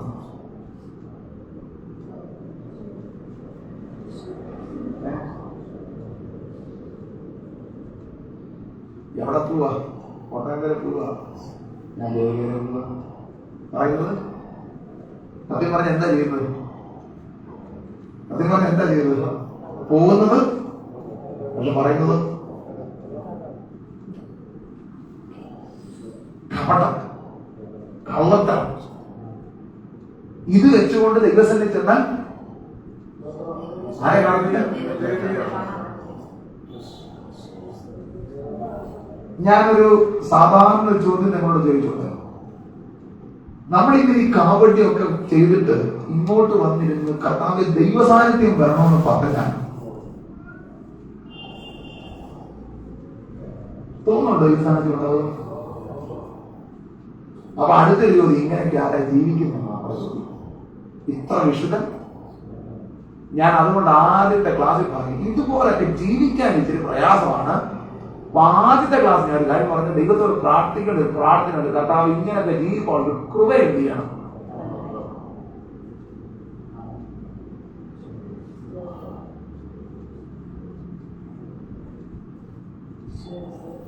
ദൈവങ്ങളെ, ഈ കാപട്യം പ്രത്യേകിച്ച് ആജ്ഞയിലൊന്നും ഭയങ്കര കൂടുതലാണ്.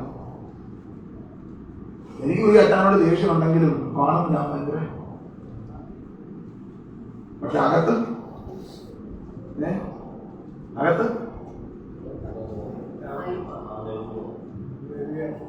മനസ്സിലാവുന്നുണ്ട്. എനിക്കത്ര മിണ്ടാനൊന്നും താല്പര്യമില്ലെങ്കിലും വരുമ്പോൾ ഞാൻ കൈയൊക്കെ എന്ത് ചെയ്യും? ഇനി ഒന്നുമില്ലെങ്കിലും എല്ലാവരുടെ മുന്നേ ഞാൻ കെട്ടിയൊക്കെയാൻ പറ്റും. നമ്മളോട് മാറി എന്നിട്ട് ഞാൻ എന്ത് ചെയ്യുക? ഇതിനകത്ത് എന്തെങ്കിലും ആത്മാർത്ഥതയുണ്ടോ? സത്യം പറഞ്ഞാൽ ഞാൻ എന്റെ അവിടെ കാണിക്കുന്നു. ഒരു ദൈവത്തെ കാണും, പ്രാർത്ഥിച്ച പ്രാർത്ഥനയും മറുപടി ലഭിക്കും, ആരാധിച്ച ആരാധനയ്ക്ക് മറുപടി ലഭിക്കും. ഞാൻ ഇതുകൊണ്ട് പലപ്പോഴും പറഞ്ഞ ഗിരിപ്രഭാഷണം ഏറ്റവും കൂടുതൽ അവഗണിക്കാനുള്ള കാരണം ഇതാണ്.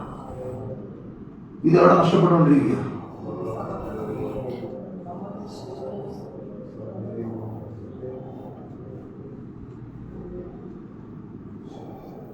അങ്ങോട്ടും ഇങ്ങോട്ടും വെള്ളത്തിന്റെ ഒരു വായും ആരാധിക്കുന്നതിന് നമുക്കൊരു കണക്കും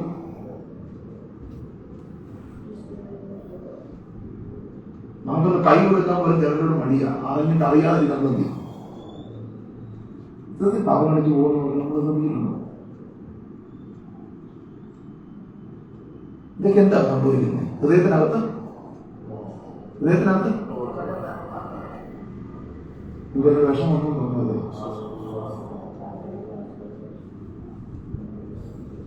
ഇവിടെ എങ്ങനെ ദൈവസാന്നിധ്യം കാണണം? ഇവിടെ എങ്ങനെ നമ്മൾ ദൈവത്തെ കാണും? അതാ ഞാൻ പറഞ്ഞ നേരത്തത് 100% നമ്മൾ ആരല്ല പെർഫെക്റ്റ്. പക്ഷെ നമ്മളൊരു പെർഫെക്ഷനിലേക്ക് നമ്മൾ എന്ത് ചെയ്യുക? നമ്മൾ യാത്ര ചെയ്യുക. ആ പെർഫെക്ഷനെ നമ്മൾ എന്ത് ചെയ്യുക?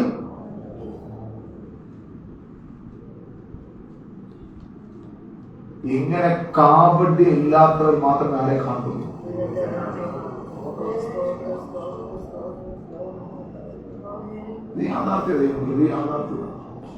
ഇതുകൊണ്ട് പല സമയങ്ങളിൽ ഞാൻ ചർച്ചകളിൽ പറഞ്ഞൊരു കാര്യമുണ്ട്, ജഡം കൊണ്ട് നമുക്ക് ദൈവത്തെ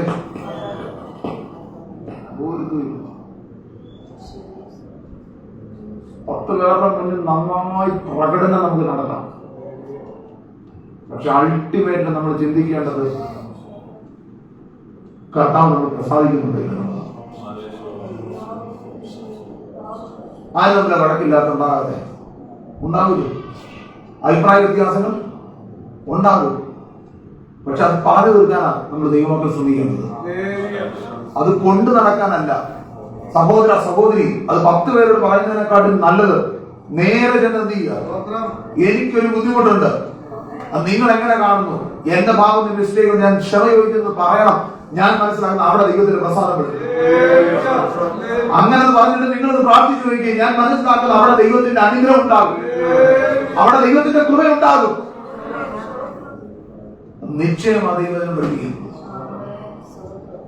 ഹൃദയശുദ്ധിയുള്ളവർ എന്ത് ചെയ്യേണ്ടത്?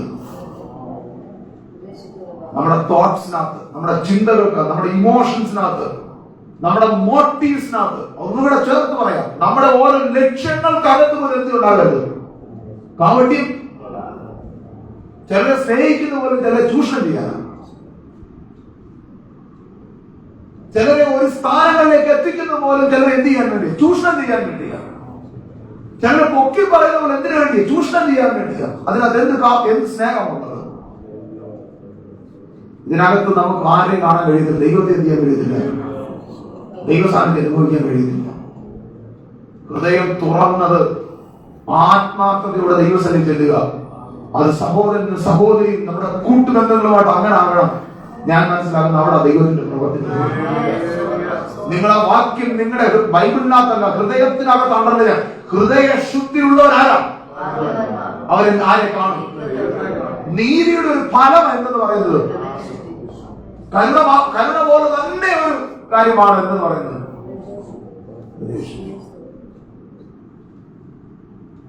എങ്ങനെ ഒരു പാപിക്ക് ഈ അകത്ത മനുഷ്യനെ പ്യൂറാക്കാൻ കഴിയുന്നത്, പരിശുദ്ധമാക്കാൻ കഴിയുന്നത്, അല്ലെങ്കിൽ ശുദ്ധീകരിക്കാൻ കഴിയുന്നത്? ഞാൻ മനസ്സിൽ ദൈവത്തിന്റെ വായിക്കുന്ന 3 കാര്യങ്ങളുള്ളൂ. ഒന്ന്, അവന്റെ പാപം ക്ഷമിക്കപ്പെടുമ്പോൾ എന്ത് ചെയ്യും? അവന്റെ ഹൃദയം എന്ത് ചെയ്യും? ശുദ്ധീകരിക്കും. നന്മ ചെയ്യണം നമുക്ക് ആഗ്രഹമുണ്ട്, പക്ഷെ അവരവസ്ഥയാണ്. ആ അവസ്ഥയ്ക്ക് വിളിക്കുന്ന പേരെന്തെന്ന്? പാപമെന്ന്. ഈ ഒരു മനുഷ്യന്റെ പാപത്തെ ക്ഷമിക്കുമ്പോൾ തന്നെ, ക്ഷമിക്കപ്പെടുമ്പോൾ തന്നെ എന്തുണ്ടാവും? അവരുടെ ഹൃദയം എന്ത് ചെയ്യും? അപ്പോൾ ഒന്ന്, ഹൃദയം ശുദ്ധീകരിക്കപ്പെട്ടവൻ എന്ത് സംഭവിക്കണം? പാപം എന്ത് ചെയ്യണം? 2, രക്തത്താൽ പാപം കഴുകപ്പെടുമ്പോൾ എന്തുണ്ടാവും? ഹൃദയശുദ്ധി. അതുകൊണ്ട് ഹൃദയശുദ്ധി വരുത്താൻ വേറെ ഒന്നിനും കഴിയത്തില്ല, യേശു രക്തത്തിന് മാത്രമേ. പൊതുവേദികളൊക്കെ പ്രസംഗിക്കുമ്പോൾ ഇങ്ങനെ പറയാറുണ്ട്, പാപം എന്ന് പറയുന്ന ഒരു അവസ്ഥയാണ്. ആ പാപത്തെ കഴുകാൻ ഒരു പുണ്യാകമായ ജലത്തിനോ ഒന്നിനും കഴിയത്തില്ല, ഒരു തീർത്ഥാടനത്തിനും കഴിയത്തില്ല. ഒരു മനുഷ്യന്റെ ഹൃദയത്തെ ശുദ്ധീകരിക്കാൻ കഴിയുന്ന ഒന്നേ ഒന്നുള്ളൂ, അത് കാൽവരി ക്രൂശിൽ കരഞ്ഞ രക്തമാണ്. ആ രക്തത്താൽ ഒരുവന്റെ ഹൃദയം കഴുകപ്പെടുമ്പോൾ സംഭവിക്കുന്നത് അവൻ ഹൃദയശുദ്ധിയുള്ളവനായി മാറുന്നുള്ളതാണ്. 3ാമത്തെ കാര്യം പറയാം, എങ്ങനെ ഒരുവന്റെ ഹൃദയശുദ്ധിയാകുന്നത്? അവന്റെ ആഗ്രഹങ്ങൾ, ചിന്തകൾ, നിലവുകൾ എല്ലാം ദൈവത്തിന്റെ കൺട്രോളിലേക്ക് വരുമ്പോൾ എന്തുണ്ടാകും? രക്ഷിക്കപ്പെട്ടത് നമ്മൾ പറഞ്ഞൊരു വാചകമുണ്ട്, കർത്താവേ ഞാൻ അങ്ങയെ എന്റെ അറിയാവുന്ന ചേർന്ന് പറഞ്ഞ പാടുകാരൊക്കെ ചേർന്ന് പറഞ്ഞേ. ഇപ്പൊ നമുക്ക് എത്ര പേര് രക്ഷിക്കപ്പെട്ടു? എന്റെ കർത്താവും രക്ഷിതാവുമായി ഞാൻ എന്ത് ചെയ്യുന്നു? ആ വാക്കുകളുണ്ടോ? എന്റെ കർത്താവ് എന്തായാലും അർത്ഥം അറിയാമോ? എന്നെ എന്ത് ചെയ്യുന്നവൻ. അപ്പൊ നമ്മുടെ ഇമോഷൻസ്, നമ്മുടെ തോട്ട്സ്, നമ്മുടെ എല്ലാം ഫുൾ കൺട്രോൾ ചെയ്യുന്ന ആരാ? ആ കൺട്രോളിലേക്ക് വരുമ്പോൾ സംഭവിക്കുന്ന ഒരു കാര്യമുണ്ട്. ഹൃദയശുദ്ധി എന്ത് ചെയ്യും? ഹൃദയശുദ്ധി എന്ത് ചെയ്യും? ദൈവമക്കളെ, ആരാ ദൈവത്തെ കാണുന്നത്? കാപട്യത്തിന്റെ ഒരു അണുപോലും ഉണ്ടെങ്കിൽ കർത്താവിനോട് പ്രാർത്ഥിക്കും, കർത്താവ് അതൊന്ന് ഓർത്തെടുക്കാനുള്ള കൃപ എന്തിനാണ്? അത് ഈഗോയായിക്കോട്ടെ, ജലസായിക്കോട്ടെ, എന്തുമായിക്കോട്ടെ, അത് ഓർത്തെടുക്കാനുള്ള കൃപ എന്തിനാണ്? ഓർത്തെടുക്കാൻ മാത്രമല്ല, ദൈവസംഘം എന്ത് ചെയ്യണം? അതിനെ ഏറ്റുപറയാൻ ദൈവം നമ്മളിലാണ്. അപ്പോൾ അടുത്തത് പറയുകയും ഉദ്ദേശത്തിലുള്ളവർ ഭാഗ്യവാന്മാർ, ദൈവത്തെ എന്ത് ചെയ്യും? 9-ാം വാക്യം നോക്കി. ഇങ്ങനെ ഹൃദയശുദ്ധി ഉണ്ടായവർ, അല്ലെങ്കിൽ പുതിയ ഹൃദയം ഉണ്ടായവർ സഭയിലും സമൂഹത്തിലും പ്രശ്നം ഉണ്ടാക്കുന്നവരല്ല. അവരാരാ? സമാധാനം ഉണ്ടാക്കുന്നവർ ഭാഗ്യവാന്മാർ. അടുത്ത വാക്യം, അവർ ദൈവത്തിന്റെ, അവൾ യഥാർത്ഥ ദൈവമക്കൾ ആരാ? സമാധാനം. ഈ സമാധാനം ഉണ്ടാക്കണമെങ്കിൽ എന്താ? സമാധാനം ഉണ്ടാക്കുന്നവർ. ആ സമാധാനം ഉണ്ടാക്കണമെങ്കിൽ ഒരു സമാധാനം നമുക്ക് ഉണ്ടാകണം. ഏത് സമാധാനം? ദൈവത്തോടുള്ള. റോമാലേഖനം 5:1 വാക്യം എന്തോ? വിശ്വാസാൽ നീതിവേണ്ടി നമുക്ക് യേശുക്രിസ്തു മുഖാന്തരം ദൈവത്തോട് സമാധാനമുണ്ട്. നീതീകരിക്കപ്പെട്ട ദൈവമക്കളുടെ ജീവിതത്തിൽ ഉണ്ടാകുന്ന അനുഗ്രഹങ്ങൾ ഒന്നാമത്തെ അനുഗ്രഹമാണ് ദൈവത്തോട് എന്തുണ്ട്? ആ വാക്കിന്റെ അർത്ഥം എന്ന് പറയുന്ന റൈറ്റ് റിലേഷൻഷിപ്പ് വിത്ത് ഗോഡ്, ദൈവത്തോടുള്ള യഥാർത്ഥമായ ബന്ധം. അപ്പോൾ യേശുക്രിസ്തുവിലൂടെ നമുക്ക് ലഭിച്ച ഒന്നാമത്തെ അനുഗ്രഹം എന്താ? ദൈവമായിട്ട് എന്തുണ്ടായി? ബന്ധമുണ്ടായി. ഒരു സമാധാനമാണ്, ഒരു ബന്ധമുണ്ടായി. എന്നാ ബന്ധം ഉണ്ടാകും? അതിന്റെ മൂലഭാഷ നമ്മൾ കിടക്കുന്നത് യുദ്ധം നിർത്തൽ ചെയ്ത അവസ്ഥ എന്നാ. യുദ്ധമായിരുന്നു നമ്മൾ ദൈവമായിട്ട് ആയിരുന്നു. നാം ദൈവത്തോട് ശത്രുക്കളായിരുന്നു അല്ലേ? എങ്ങനാ? പാപം നിമിത്തം നമ്മൾ ആരാ? ദൈവത്തോട്. എന്നാൽ യേശുക്രിസ്തു മുഖാന്തരം നമുക്ക് ലഭിച്ച ഏറ്റവും വലിയ ആ പാപത്തെ ശത്രുത എന്ത് ചെയ്തു? അത് മുഖാന്തരം നമുക്ക് എന്തുണ്ടായി? ദൈവത്തോട് എന്തുണ്ടായി? അങ്ങനെ സമാധാനം ഉള്ളവർക്ക് അവരെന്താകും? അവർ സമാധാനം ഉണ്ടാക്കുന്നവർ. അവർ സമാധാനം അവർ ചെയ്യുന്നതിന് തപ്പി എന്ത് ചെയ്യും? അപ്പൊ നമ്മള് ആരാകരുത്? പ്രശ്നക്കാരൻ. നമ്മൾ യഥാർത്ഥത്തിൽ ആരായി മാറണം? സമാധാനം ഉണ്ടാക്കുന്നവരായി എന്ത് ചെയ്യണം? അവരെ വിളിക്കുന്നതാണ്. അവരാരാകും? ദൈവത്തിന്റെ മക്കൾ. യഥാർത്ഥ ദൈവമക്കളുടെ പ്രത്യേകത സമാധാനം ഉണ്ടാക്കുന്നവരാണ്. ഇത് നിങ്ങൾ അന്ന് കണക്ട് ചെയ്ത് വലിച്ചു നോക്കി. ദാരിദ്ര്യത്തിന്റെ അവസ്ഥ, ആ മനോഭാവം നമ്മുടെ ജീവിതത്തിൽ എന്ത് ചെയ്യണം? ഇതുണ്ടാകുമ്പോൾ, ഈ മനോഭാവം നമ്മൾ വരുമ്പോൾ നമുക്കുണ്ടാകുന്ന ഇമോഷൻ ഉണ്ടാകും. ദൈവസന്നിധി നമ്മൾ എന്ത് ചെയ്യുക? കരയുക. ആ കരച്ചിൽ നമ്മളെ കർത്താവിന്റെ വഴി ഏതാണെന്ന് മനസ്സിലാക്കുവാൻ, ആ കർത്താവ് എന്ത് പറഞ്ഞാലും അനുസരിപ്പാൻ നമ്മുടെ ഹൃദയത്തെ എന്ത് ചെയ്യും? അങ്ങനെ ഉണ്ടാകുന്നവർക്ക് പ്രത്യേകത പറ്റുന്നതാണ് അവർ സൗമ്യതയുള്ളവരായി. സൗമ്യതയുള്ളവർക്ക് സംഭവിക്കുന്നത് അവർക്ക് വിശപ്പാ. എന്താ വിശപ്പ്? എന്നെ കുറിച്ചുള്ള ദൈവത്തിന്റെ ആഗ്രഹം എന്തെന്ന് തിരിച്ചറിയാനുള്ള എന്താ? വിശപ്പാണ്. ഇങ്ങനെ വിശപ്പുള്ളവർക്ക് കർത്താവ് തൃപ്തി തരിക. അപ്പോൾ ഈ നീതിക്ക് വേണ്ടി വിശക്കുന്നവർക്ക് ഉണ്ടാകുന്ന ചില സ്വഭാവങ്ങളുണ്ട്. ഒന്ന്, അവർ കരുണയുള്ളവരാണ്. രണ്ട്, പ്രദേശത്തിലുള്ളവരാണ്. മൂന്ന്, അവരെങ്ങനെയുള്ളതാ?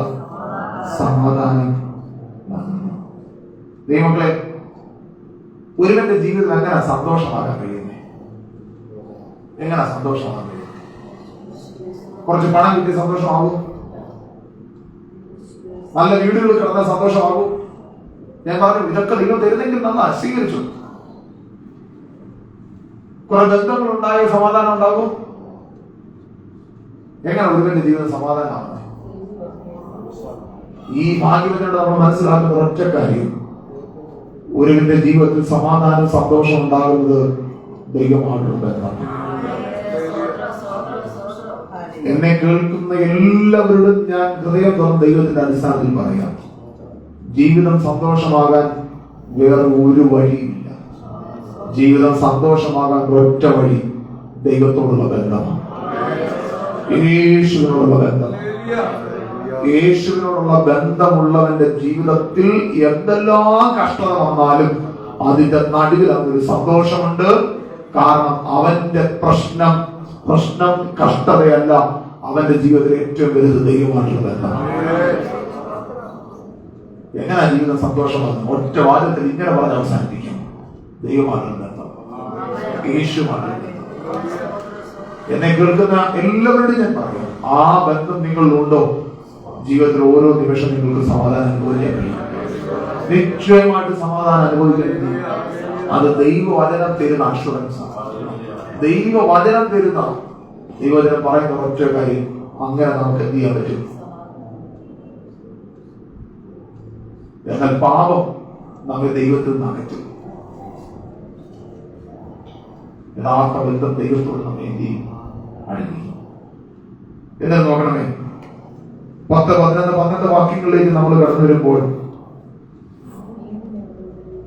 ഇങ്ങനെ ആന്തരിക ഫലം കാണിച്ച്, ഇനി നിങ്ങൾ എന്നെ ശ്രദ്ധിച്ചു നിൽക്കണം, ഇങ്ങനെ ആന്തരികമായ ഫലങ്ങൾ, ഏത് ഫലം?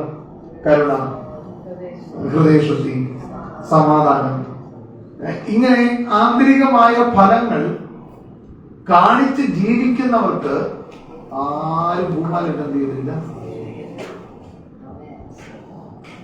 ഇങ്ങനെയൊക്കെ ജീവിക്കാൻ വേണം. ബാക്കി ഉപദ്രവങ്ങളെ ഇനി നിങ്ങളെ വാക്യം അണ്ടർലൈൻ ചെയ്യണം. 10, 11, 12 വാക്യങ്ങൾ നോക്കി. അവിടെ പറയും, നീതി നിമിത്തം ഉപദ്രവിക്കപ്പെടുന്നവർ ഭാഗ്യവാന്മാർ, സ്വർഗരാജ്യം അവർക്കുള്ളത്. എന്റെ നിമിത്തം നിങ്ങളെ പഠിക്കുകയും ഉപദ്രവിക്കുകയും നിങ്ങളെ കൊണ്ട് എല്ലാ തിന്മ കളമായി പറയുകയും ചെയ്യുമ്പോൾ നിങ്ങൾ ആരാ? അടുത്ത വാക്യം എന്തുകൊണ്ടാണെന്നറിയാം? സ്വർഗത്തിൽ നിങ്ങളുടെ പ്രതിഫലം വലുതാകൊണ്ട് സന്തോഷിക്കുന്ന സ്ഥിതി. നിങ്ങൾക്ക് മുൻപുണ്ടായിരുന്ന പ്രവാചകന്മാരെയും അവർ അങ്ങനെ തന്നെ. അപ്പോൾ ഈ ആന്തരിക ഫലങ്ങളൊക്കെ കാണിച്ച് ജീവിക്കുമ്പോൾ നമുക്ക് എന്താ ഉണ്ടാകുന്നേ? ഇതാര് പറഞ്ഞ വാക്കാ? അപ്പൊ നമ്മൾ വേറെ എന്തെങ്കിലും പ്രതീക്ഷിക്കണോ? വേറൊന്നും. 3 കാര്യങ്ങളൊക്കെ പറയുന്നു. 1, ഉപദ്രവം ഉണ്ടാകും, നിന്ദയുണ്ടാകും, തിന്മ എന്ത് ചെയ്യും? എന്താ പറയാ? ഇങ്ങനത്തെ അവസ്ഥ നിങ്ങളുടെ ജീവിതത്തിൽ ഉണ്ടാകുമ്പോൾ നിങ്ങൾ ആരാണ് കണ്ടോണം? കർത്താവ് നിങ്ങളെ അംഗീകരിച്ചു എന്ന് അത് നമുക്ക് അക്സെപ്റ്റ് ചെയ്യാൻ കഴിയും. ഏത്? ഇങ്ങനെ നിന്ന ഉപദ്രവം, പഴി, ഇതൊക്കെ കേൾക്കുമ്പോൾ നമുക്ക് അക്സെപ്റ്റ് ചെയ്യാൻ കഴിയും. നമ്മൾ ചോദിക്കുന്ന ചോദ്യം, കർത്താവേ, ഞാൻ അങ്ങേക്ക് വേണ്ടി ഇറങ്ങി തിരിച്ചു, എന്നിട്ട് എന്തേ ഉള്ളൂ? നിന്നയും പഴിയും. ഇത് മാത്രമേ ഞാൻ നല്ല കാര്യത്തിന് ചെയ്തിട്ട് പോലും അതുണ്ടായി മാറി, അതെനിക്ക് ദോഷമായി. കർത്താവ്, ഞാൻ നല്ല ഇന്റൻഷനോടെ ചെയ്ത, എന്നിട്ടും അതെന്തായി മാറി?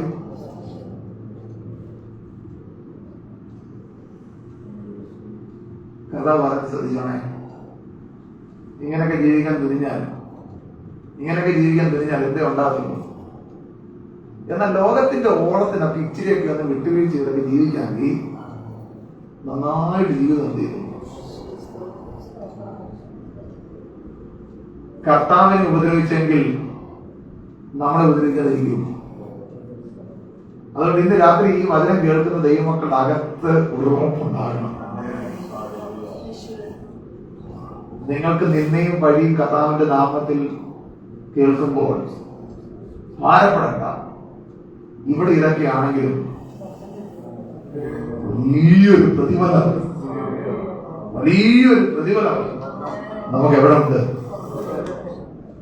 ഞാൻ അതിന് ഇങ്ങനെ പറയട്ടെ, ശരിയായ പ്രവാചകന്മാർക്ക് ഉപദ്രവമുണ്ടാകും. ശരിയായ പ്രവാചകന്മാർക്ക് അതുകൊണ്ടാണ് പറഞ്ഞത് യേശു പറയും, യേശു നിമിത്തം അല്ലെ 11-ാം വാക്യം എങ്ങനെയല്ലേ പറയുന്നത്? യേശു നിമിത്തം, എന്റെ നിമിത്തം നിങ്ങളെ പഴിക്കുകയും ഉപദ്രവിക്കുകയും നിങ്ങളെ കൊണ്ട് എല്ലാ തിന്മ എന്ത് ചെയ്യുക. നിങ്ങൾ ആരാ? ഇതാ 9-ാമത്തെ ഭാഗ്യാവസ്ഥ. നിങ്ങളെ പഠിക്കുമ്പോൾ, യേശു നിമിത്തം നിങ്ങളെ പഠിക്കുമ്പോൾ നിങ്ങൾ ആരാ? നിങ്ങൾ ഭാഗ്യവാന്മാർ.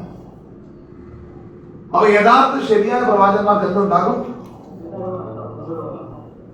അപ്പൊ ഈ കള്ളപ്രവാചകന്മാർക്ക് എന്താ കിട്ടുന്നത്? ചോദ്യമില്ലേ? ശരിയായ പ്രവാചകന്മാർ ഗുരുതരമാണെങ്കിൽ കള്ളപ്രവാചകന്മാർക്ക് എന്താ കിട്ടുന്നത്? അതൊന്നും അറിയണമെങ്കിൽ നിങ്ങൾ എൻ്റെ കൂടെ ഒന്ന് വന്നേ. ലൂക്കോസിന്റെ സുവിശേഷം 6-ാം അധ്യായം അതിന്റെ 26-ാമത്തെ വാക്യം നമ്മൾ വായിക്കുമ്പോൾ ഇങ്ങനെ, സകല മനുഷ്യരും നിങ്ങളെ,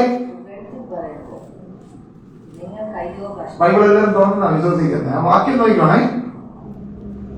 സകല മനുഷ്യരും നിങ്ങളെ പുകഴ്ത്തി പറയുമ്പോൾ നിങ്ങൾക്ക് അവരുടെ പിതാക്കന്മാർ കള്ളൻ പ്രവാചകന്മാരെ. അപ്പം ശരിയായ പ്രവാചകന്മാർക്ക് എന്ത് ലഭിക്കും? കള്ളപ്രവാചകന്മാർക്കും. അപ്പൊ ഈ പുകഴ്ത്തിപ്പറച്ചിൽ ഇഷ്ടപ്പെടുന്നവനെ ഓർത്തോണം.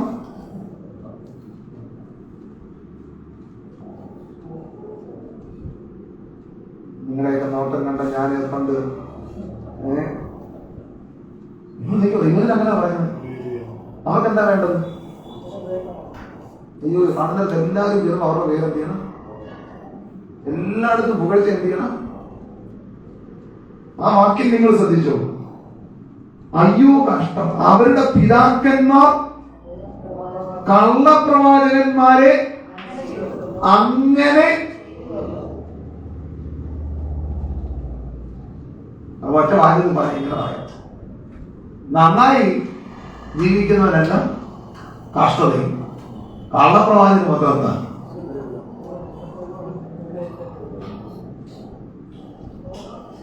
ഞാനൊരു തെളിവ് ഞാൻ പറഞ്ഞത് പഴയ നിയമത്തിൽ ഈ യെരമ്യാ പ്രവാചക പ്രത്യേകത എന്താ പറയാം? അതൊക്കെ വിളിക്കുന്ന കരച്ചിലിന്റെ പല കാരണം, ഒരു കാരണം ഞാൻ പറയാം. ഈ യെരമ്യാ പ്രവാചകന്റെ കാലഘട്ടത്തിൽ നമ്മൾ കാണുന്ന യെരമ്യാ പ്രവാചകൻ ദൈവത്തിൽ നിന്നൊക്കെ ദൂത് ഇങ്ങോട്ട് പ്രാപിച്ചിട്ട് നേരെ ജനത്തിനെത്തി. ഈ ദൂത് മൊത്തം മാനസാന്തരത്തിനുള്ള ദൂതാണ്. യെരമ്യാവിന് കൊടുക്കുന്ന ദൂത് മൊത്തം. നിങ്ങൾ പഴയ നിയമ പ്രവാചക ശുശ്രൂഷയെപ്പോലും എടുത്ത് പഠിച്ചു നോക്ക്.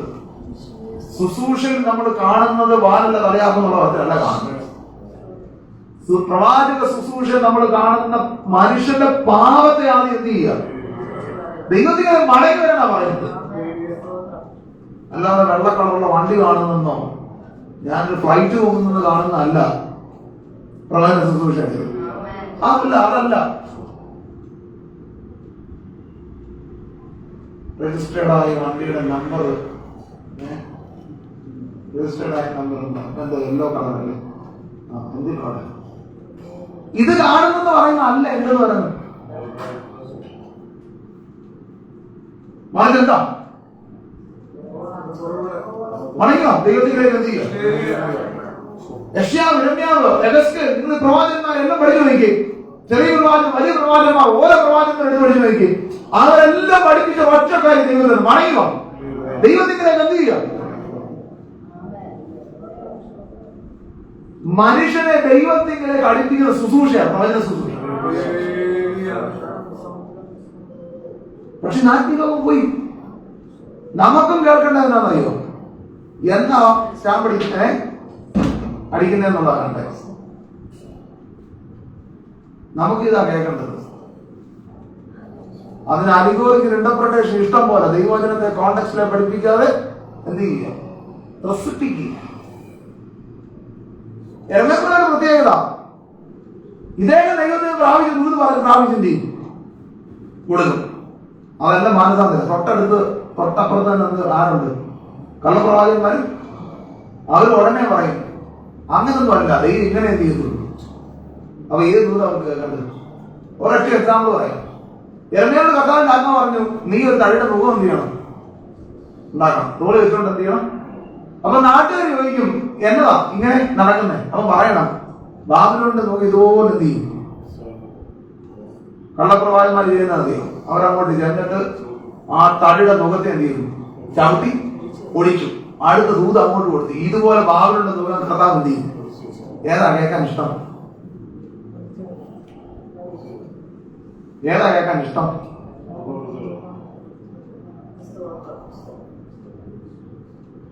ഞാൻ എന്റെ ഭാഷ പറയണേ. ഇത് കണ്ട തിരഞ്ഞായിരുന്നു കരയാൻ തുടങ്ങി. കർത്താവിന്റെ തലേ കർത്താവ് ചോദിക്കും, നീ എന്തിനാ കിടന്നു? അടുത്ത ഇരുമ്പിന്റെ ഒരു മുഖം എന്ത് ചെയ്തു? എന്നിട്ട് നടക്കുക. ഇതുപോലെ ബാബിലോട് മുഖം എന്ത് ചെയ്യും?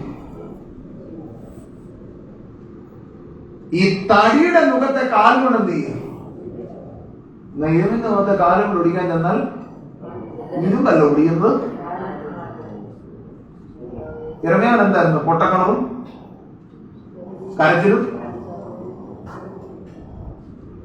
കുഴിയിലും കിളിക്കുഴിയിലൊക്കെ ആര് കിടന്നത്? എന്നാ കാരണം? ദൈവത്തിനുള്ള പോലെ പറഞ്ഞിട്ടുണ്ടോ?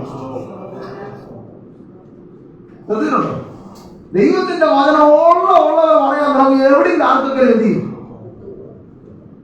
പിന്നെ അത് പ്രശ്നമാണ്. കാരണം എന്താണെന്നറിയോ?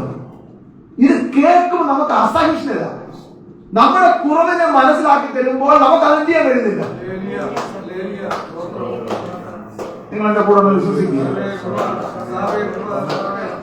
മനസ്സിലാവുന്നുണ്ടോ? യെരമ്യാവിനെ ഒരു പരിധി വരെ നമ്മൾ കരച്ചിലിന്റെ പ്രവാചനം വിളിക്കും. ഒരു കാരണം ഇതാ. കാരണം കള്ളപ്രവാചനം ഇഷ്ടം പോലെ യെരമ്യാവ് എന്നാ ദൂത് പറഞ്ഞാൽ അതിന് കൗണ്ടർ ദൂത് എന്ത് ചെയ്യും?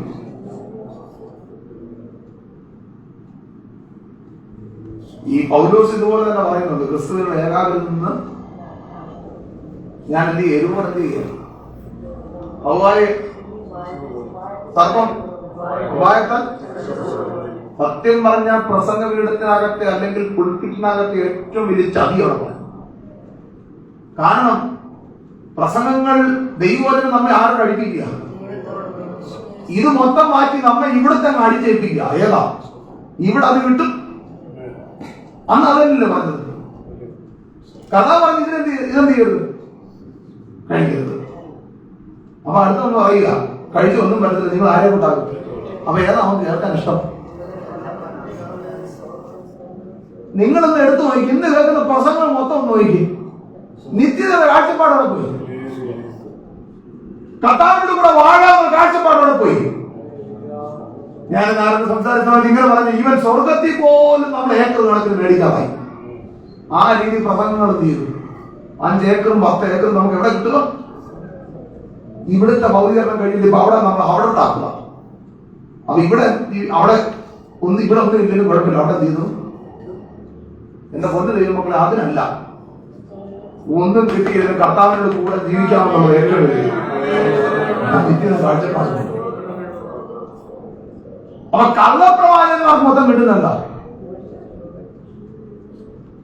ഈ പുകഴ്ച ഇഷ്ടപ്പെടുന്ന ആൾക്കാരെ കാണുമ്പോൾ ഓർക്കണം, ഇതിനകത്തുണ്ട്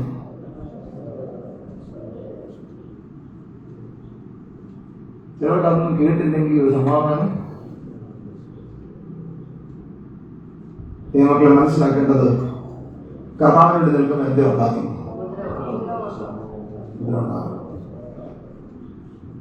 ഞാനൊരു വ്യക്തിയുടെ കാര്യങ്ങളെ പറഞ്ഞ് ഞാൻ അവസാനിപ്പിക്കാം.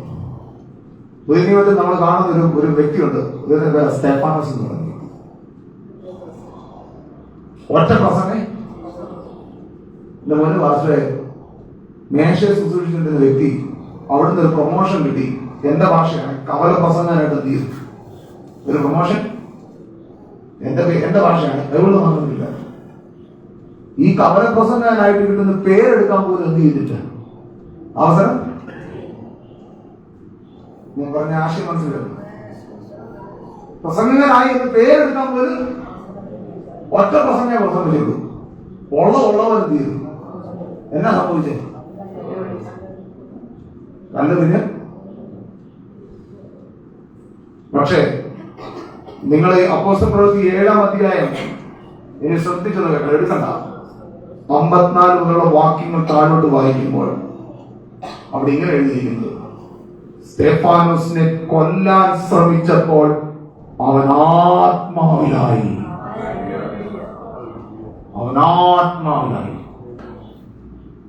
നമ്മൾ അവിടെ കാണുന്ന ഒരു കാര്യമുണ്ട്. ലോകം അവനെ എന്ത് ചെയ്തു? കണ്ടു. എന്തിന്? നീതിയോടെ പറഞ്ഞത്, ഉള്ള കാര്യം പറഞ്ഞത്. പക്ഷെ ഞാൻ ബൈബിളിൽ പറഞ്ഞത് ഏറ്റവും കൂടുതൽ റെക്കഗ്നേഷൻ കിട്ടിയ ഒരു വ്യക്തി സ്തെഫാനോസാണ്. സ്വർഗ്ഗം അവന് വേണ്ടി എഴുന്നേറ്റ്. സ്വർഗ്ഗം അവന് വേണ്ടി എന്ത് ചെയ്തു? ലോകം അവനെ എന്താ ചെയ്തത്? ലോകം എന്താ ചെയ്തത്? നേര് പറഞ്ഞതിന്റെ പേര് ലോകം എന്ത് ചെയ്തു? പക്ഷെ സ്വർഗ്ഗം അവന് വേണ്ടി എന്ത് ചെയ്തു? എഴുന്നേറ്റു. ഞാൻ മനസ്സിലാക്കിയത്, കവലപ്രസംഗകനായി പേരെടുക്കണമെന്ന് സമയം കിട്ടിയില്ലെങ്കിലും ഏറ്റവും വലിയ റെക്കഗ്നിഷൻ കിട്ടിയ വ്യക്തി സ്തെഫാനോസാണ്. കാരണം നേരോടെ ദൈവത്തിന്റെ വചനം പറഞ്ഞു.